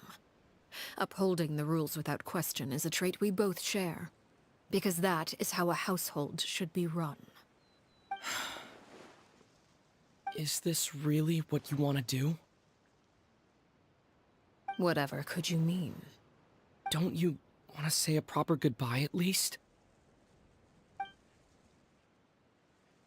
Whether as a killer or as a father, there are two things that must be avoided at all costs: anger and sorrow. Anger makes you impulsive. Sorrow causes you to waver. Well, it appears it's about time to proceed. Before we arrived, I told some of my well-behaved children to bring our troublemakers here by nightfall. I do believe I've kept my end of the deal. I gave your friends quite a bit more time. As for what happens now, we'll just have to wait and see.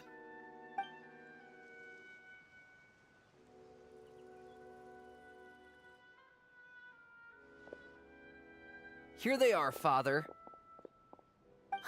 You gonna execute him? Seeing something like that would actually be a first for me. Lenny! I'm sorry. I heard about how you helped buy us more time. But I still failed. I couldn't find a way to fulfill her wish. Huh? Are you... Perry? Indeed, it's been a while, Clairvy. Perry! Shh. Stay right there. I'm sorry to postpone our reunion, but first, I believe certain scores need settling.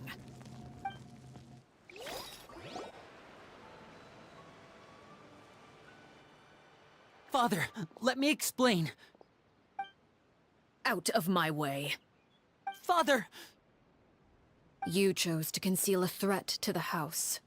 And for that, you must be punished. Overall, however, I suppose your wrongdoing is hardly the most egregious of the bunch, so I'll deal with your punishments later. As for right now, the more pressing concerns are the traitors among us. By traitors? Do you mean us? Father, let me explain. We didn't mean to... Fultz, why don't you share what you heard? Yes, Father. Secret Midnight Meeting number 3. Participants, Filial, Nantoi, Sato, Toddy. Nantoi clearly said, if only Father wasn't the one who took us in. Sato added, I'm sick of this life. I just want to live as a normal person. Filial was the worst of them all. She called us crazies and said a bunch of mean things about Father.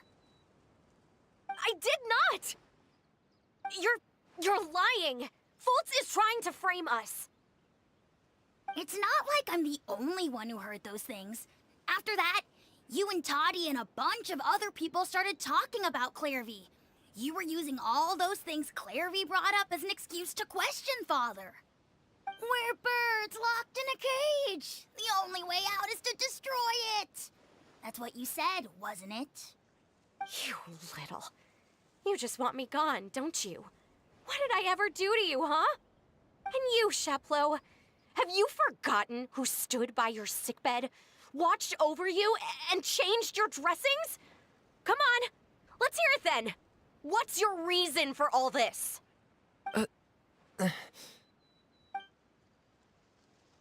You're wrong, Filial. We don't want you to die. You're our family. Liar. You wouldn't be doing this if that were the case. So why? Why have you backed us into a corner? We all live in the House of the Hearth. You know the type of work we do, Filial. A single betrayal can cost dozens of us our lives. It's not like it's never happened before. That kind of thing is hard to forget. That's why the House of the Hearth cannot tolerate any form of betrayal. Ever since we came to Poisson, you've had 7 secret meetings. A lot of the things you talked about really crossed the line. You've been spying on us for half a month? Wait a second. Now that I think about it, the move to Poisson was just a way to make it easier to spy on us, wasn't it? Because we were all in one place. You've had this planned all along. Filial, Nantoi, I'm sorry. I owe you both my life. I owe Clairvy too. If it weren't for all your help after I got poisoned, I wouldn't be standing here today. If this were any other situation, I would do anything to repay that kindness, even if it cost me my life. But rules are rules. I'm sorry. My hands are tied. Why? Why? That's enough, Filial. We made a mistake, and we should own up to it. We broke the rules, plain and simple. And now we have to face the consequences. I'm sorry, Sheplo. Fultz. I'm sorry, Father. We...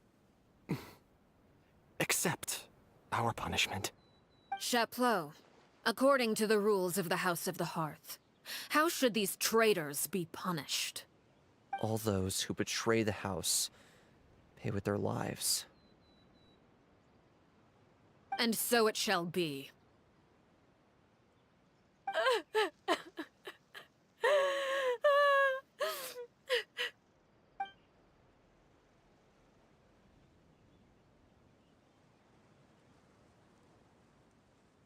Father, please wait! Something you want to say, Linny? Please reconsider, Father. What Filial and the others did, does it really count as betrayal? We all come from broken families. From the very first day we joined the House of the Hearth, we wanted nothing more than to make it a real home. But the truth is, none of us know what a real home should look like. I'm not saying I have all the answers. All I know is this. Killing Filial and the others may uphold the rules, but doing so will only bring us further away from being a real family than we've ever been. So please, Father, please, reconsider. I agree with Lenny. Father, please.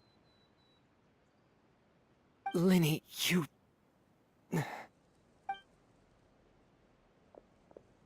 I also agree with Lenny.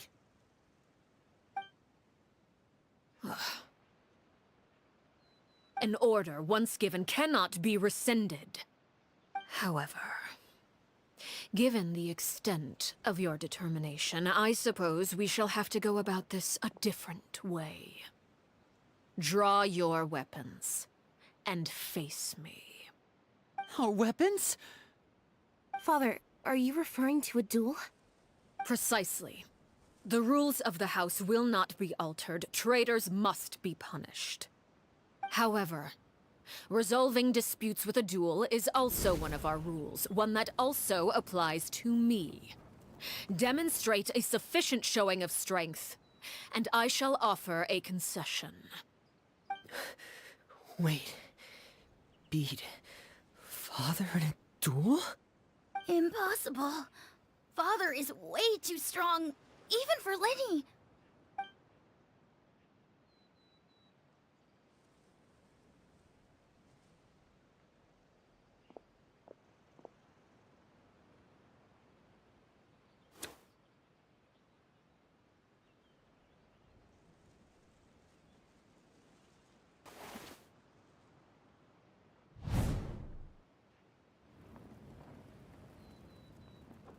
Did you hear that, Traveler?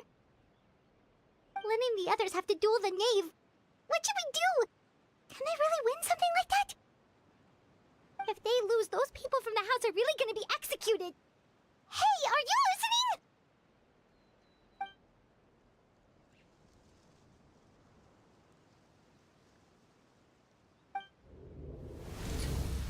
Don't you want to say a proper goodbye at least? Anger makes you impulsive. Sorrow causes you to waver.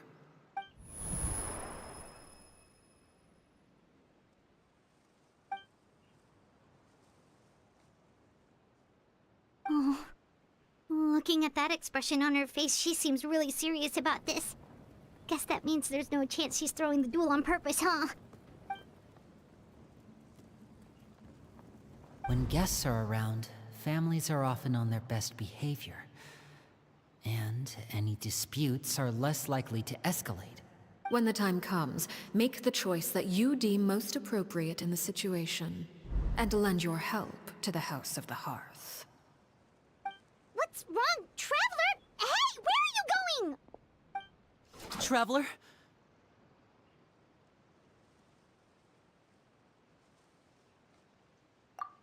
You're asking to join the duel against the Knave? I'll allow it. We do have a ready-made dueling ring at our disposal, after all. All I would advise is this. Keep a firm grasp on your weapon, and give it your all. Any less, and you may just lose your life.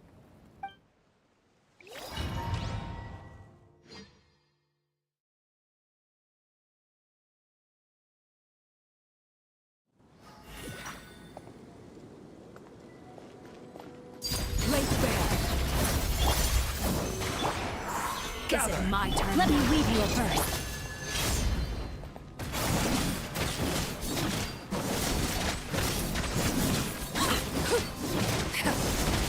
And voila! Now that's more like it. Solidify! Closer now. Witness the power.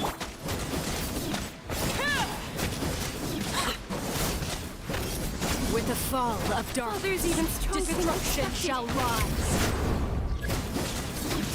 Have a taste of purgatory.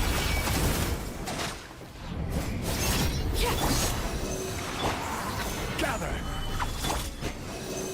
Spare your energy. Running is of little use. If I really have to draw my blade, then...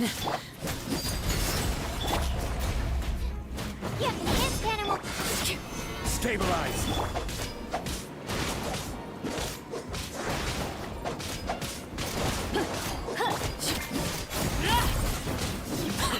Now's our chance! With these rising flames! Absorption test. Gather! Is it my turn now?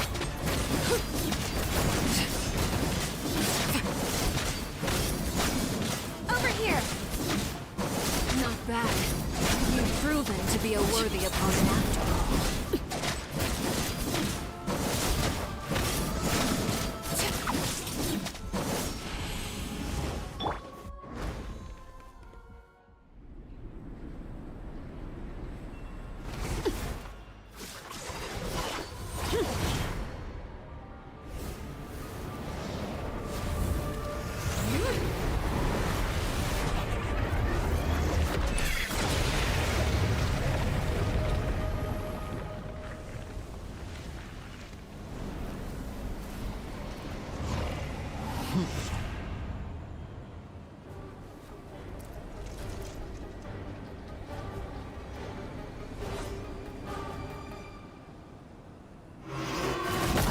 Crumble! Seared away.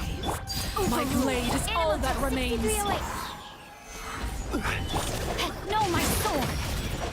Time to...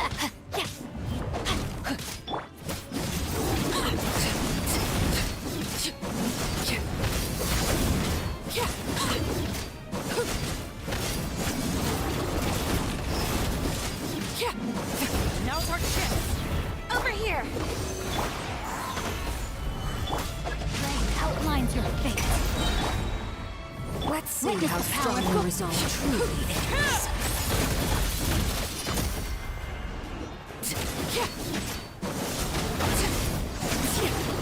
Watch out for Father's movement! Look out! This is only the beginning. Absorption test.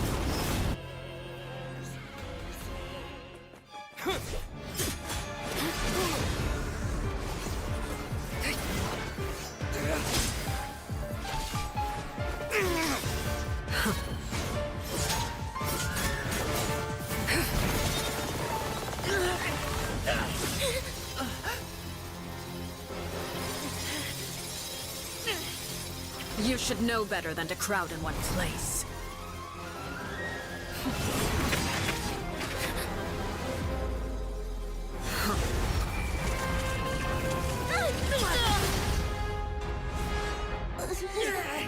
Oh, I know. No! I'm sorry, Father!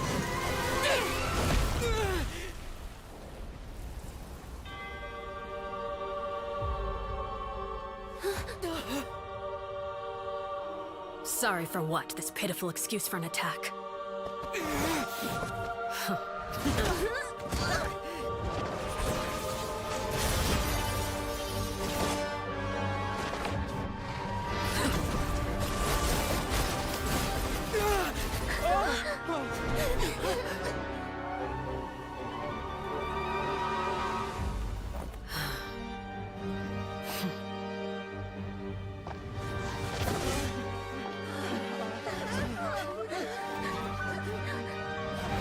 Father, no!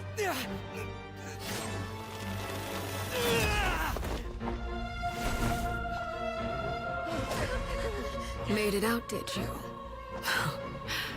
You're stronger than I expected.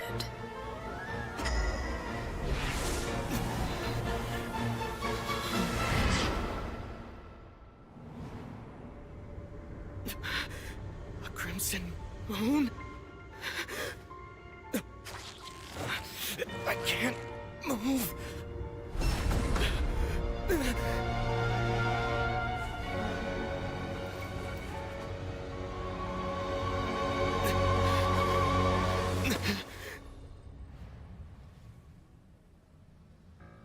Still, not strong enough to beat me.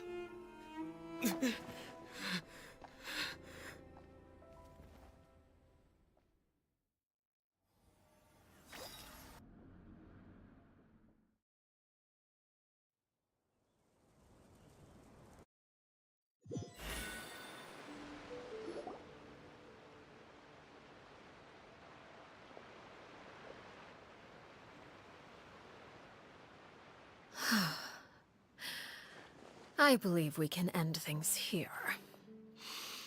It's not often that we get to enjoy the company of guests, after all. We wouldn't want things to get too out of hand. Brother, are you alright? Lenny! Given that I am the victor of this duel, as agreed, the punishment stands. No! I never thought things would end like this. However, everyone involved in the duel demonstrated a remarkable level of strength and determination. In light of this, I'm prepared to change the method of execution. Elwar, the bottled flames I gave you for safekeeping. Do you still have them? Yes? I wasn't sure what they were for, but I've kept them super safe. I didn't lose a single one. Wonderful. Then, in just a moment, I'll have you administer them. Bottled flames? Indeed. They're the product of a secret experiment. Under certain special circumstances, flames can be extracted from my person and preserved. Once ingested, searing pain will spread across every inch of your body. No harm will come to you physically, but your memories will be burned away. If you can withstand the pain. When you awake, you'll have forgotten everything you know about the House of the Hearth, and will be expelled from the organization. In other words, administering this concoction will kill the version of you that grew up in the house, and give you a new identity.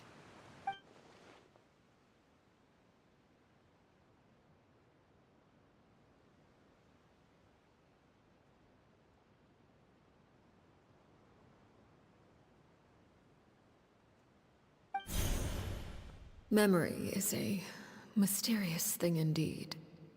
Losing a portion of your memories will alter your sense of self.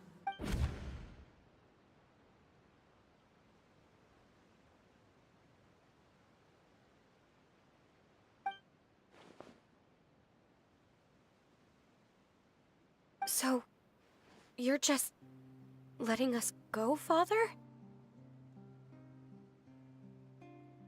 You misunderstand. Memories are extremely important. Once consumed by flame, the version of you standing before me will die, and our secrets will die with you. So no, I don't intend to just let you go, because the person who survives will be nothing but a stranger. Even so, I won't have to live in fear anymore. I'm sorry, Father. I'm sorry I let you down. But I really... Don't cry, Filial. You haven't left the house yet, so there are still rules to be followed, yes? Remember what I taught you. Anger makes you impulsive, sorrow causes you to waver. Don't let yourself be controlled by your emotions. Of course. I'll remember. Dry your tears, and go pursue the life you really want. Yes, Father. Chaplot, Foltz, Elwar. Take them back to Poisson. And bring Linny and the others as well. I prepared 3 extra vials of bottled flames. As for whether to take them, the choice is yours. Goodbye, children. The next time we meet, I will no longer be your father. Thank you for all you've done for the house.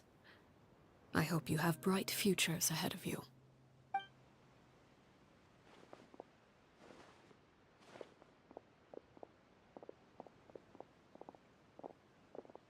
Father.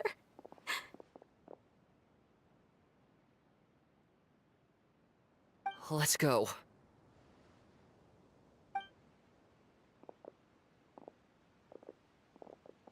Here, grab my arm, Lenny.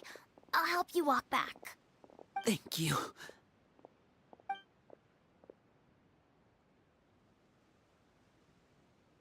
Clairvy.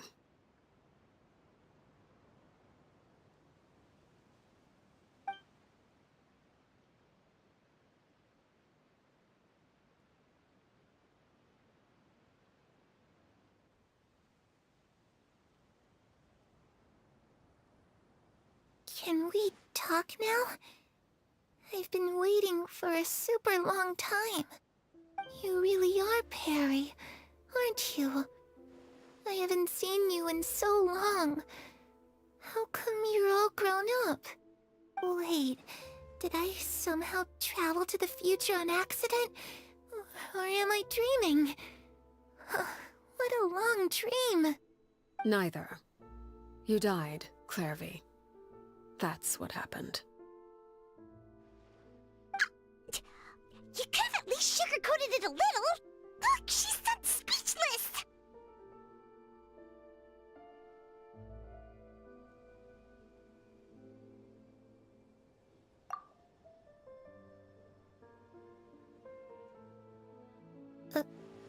Oh. Okay then. Huh? That's it? You accepted it just like that? Yep. If that's what Perry says happened, then I believe her. Perry wouldn't lie to me.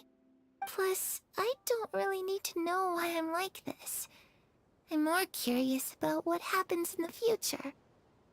If you're a harbinger now, Perry, that means Mother is gone, isn't she? Can you tell me about it? I want to know what happened to her. And to me. You never stopped trying to defy fate. At first, no one believed you. You could only vent your frustrations to the moon. In fact, you often sought comfort in the night sky.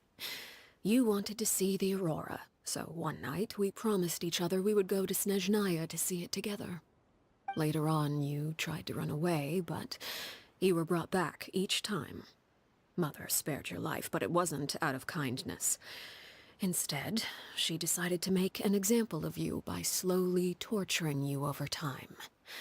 That way, the other children would know what happens to traitors. Still, you never gave up.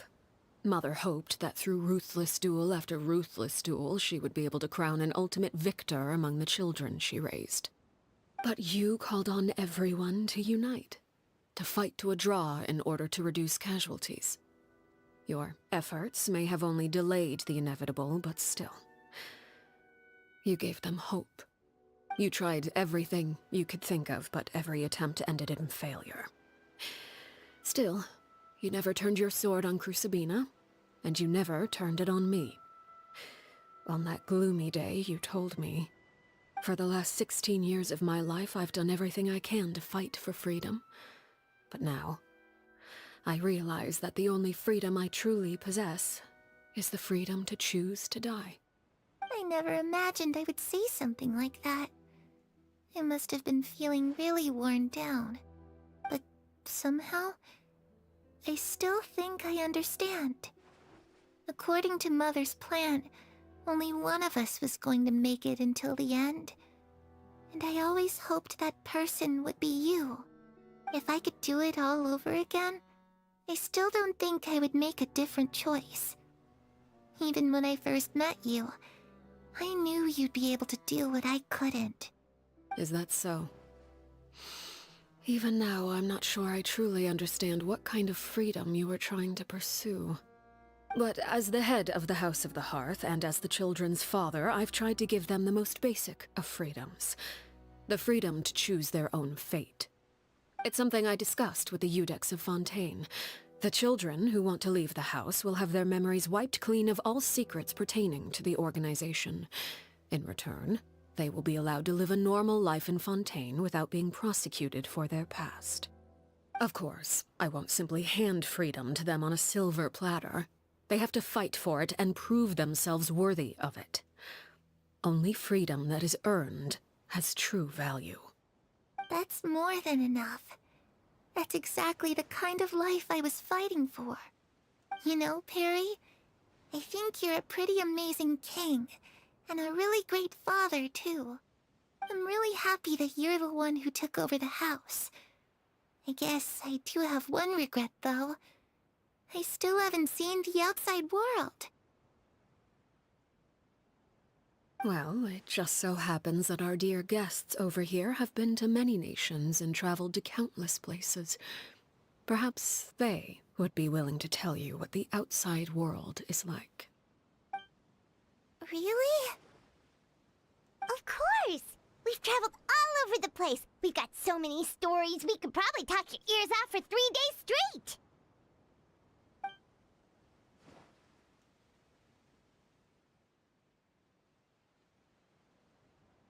You know, I used to dream of being a bard.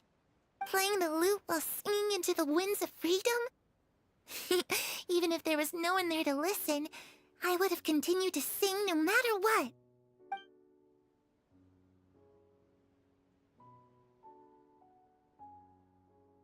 Ah, that's where Mora comes from. I never knew that before.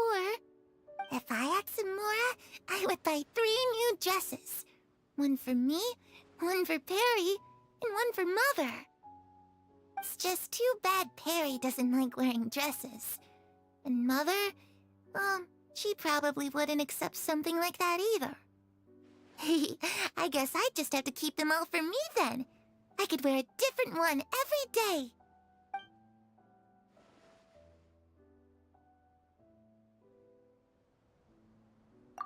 Those yokai you mentioned, what do they look like?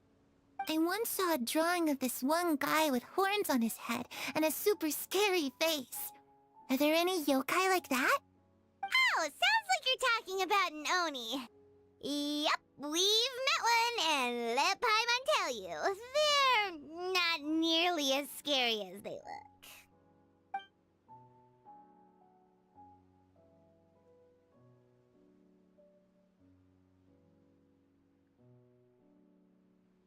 I was always too afraid to skip Mother's fighting lessons. But at the academia, I bet you could do all sorts of secret things in class. Things that have nothing to do with studying. I'm just kidding. Being able to study whatever you want without having to fear for your life actually sounds pretty great.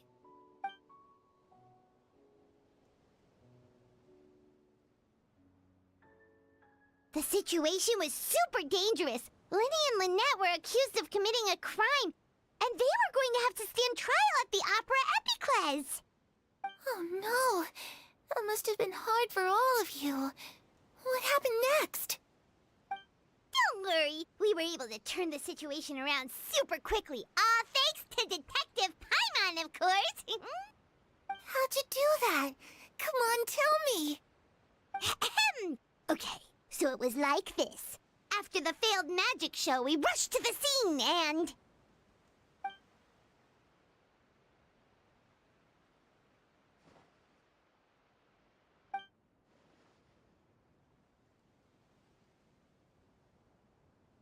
Shadows don't have the capacity to learn or grow. Any new information they encounter is quickly forgotten over time.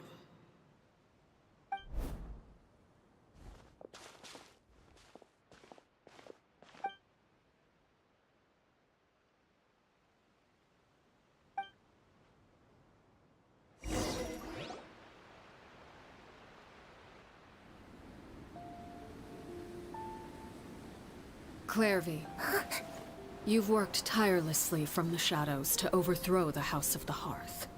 Now, by my authority as the Knave, I shall announce how this matter ends. You are hereby expelled from the House of the Hearth. You are no longer tied to this place, nor are you bound by its rules.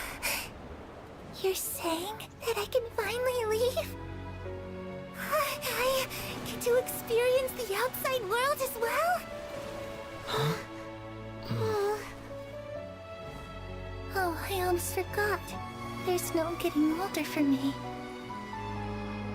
Still, seeing who you grew up to be makes me really happy, Parallare. Take care of yourself. Goodbye. May we meet again someday.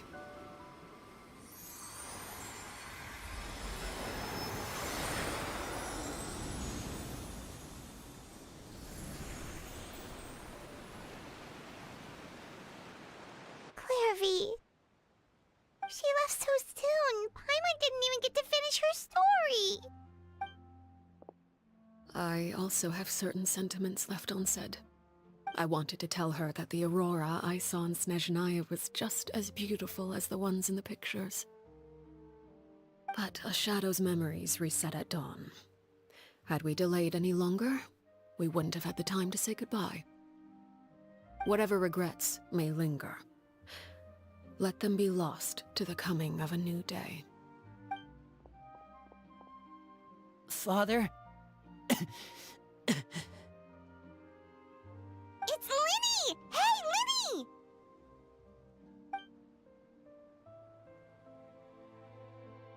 What is he doing back here? Let's go check it out.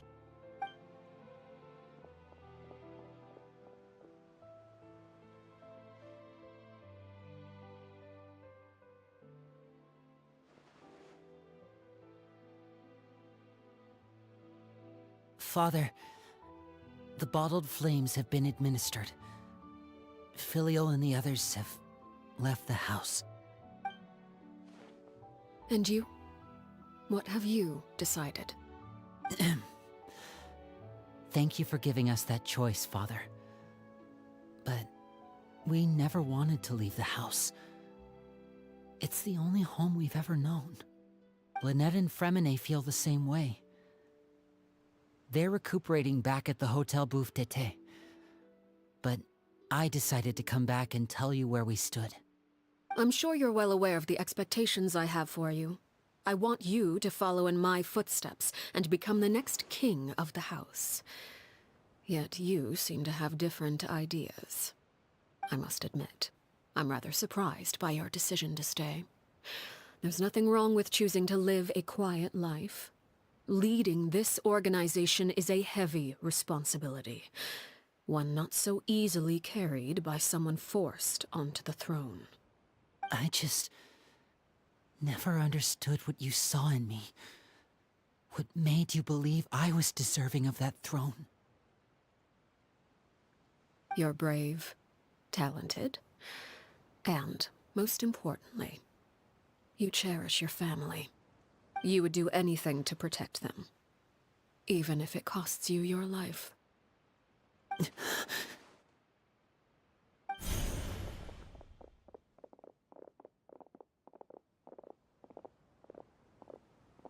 Speaking up back there was so brave of you, Linny. It's all thanks to you that we were able to convince Father to back down.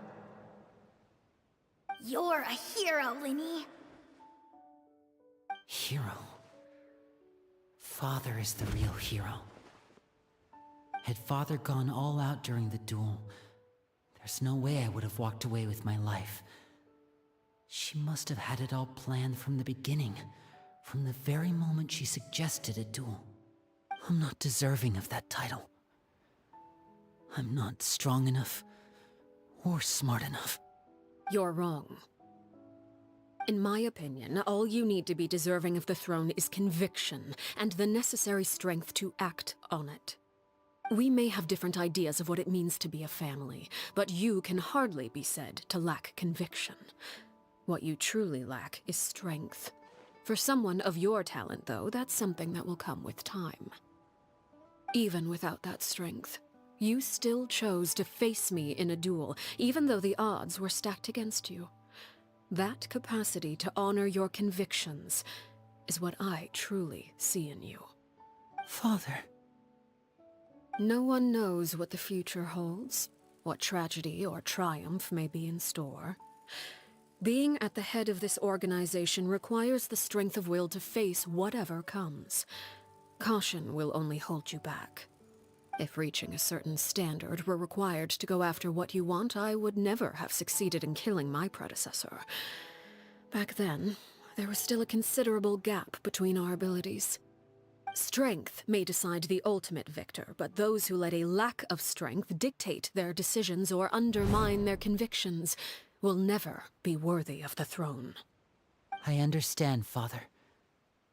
Thank you. Children must grow up to surpass their parents. Only then can a family continue to flourish. The road ahead is not an easy one, so I'll ask you one last time. Are you certain you want to stay? You've done so much for me, Father. and that kindness must be repaid. Plus, with Project Stuja at hand, there are many dangers ahead, and I, for one, don't intend to back down. Protecting my family at all costs. That's my conviction. Then you're welcome to stay. As for Project Stuja, you need not be too concerned. If those cowardly businessmen and heartless dignitaries try to take us down, I'm prepared to teach them a lesson. Having members who longed for the light was our organization's last weakness. With those members no longer among our ranks, the House of the Hearth is like a spider hiding in the shadows. We need only wait for our prey to come to us. At present, our imperative is to use their plan to our advantage. In doing so, a crimson moon shall rise amid the frigid blizzards of winter. No demonstration of loyalty shall go unrewarded, and no sacrifice shall be in vain. As for the two of you, whether we meet again as friend or foe, I'll remember the camaraderie we shared in this moment. No matter how arduous the journey ahead, I hope we both reach our desired destination.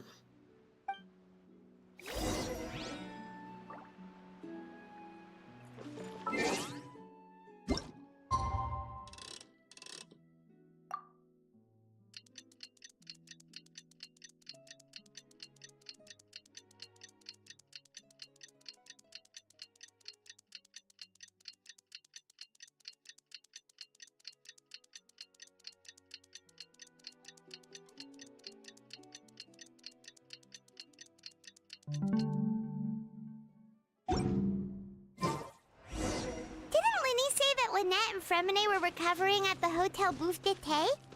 Oh, Paimon wonders how they're doing. Maybe we should go check on them.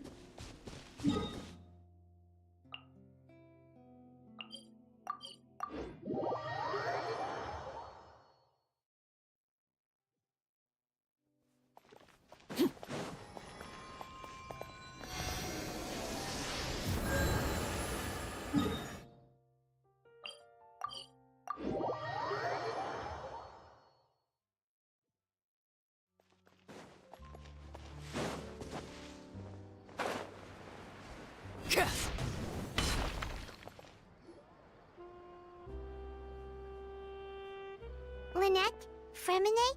How are you feeling? Much better. Whew, what a relief! What about you? Are you feeling alright? I knew you'd come out unscathed.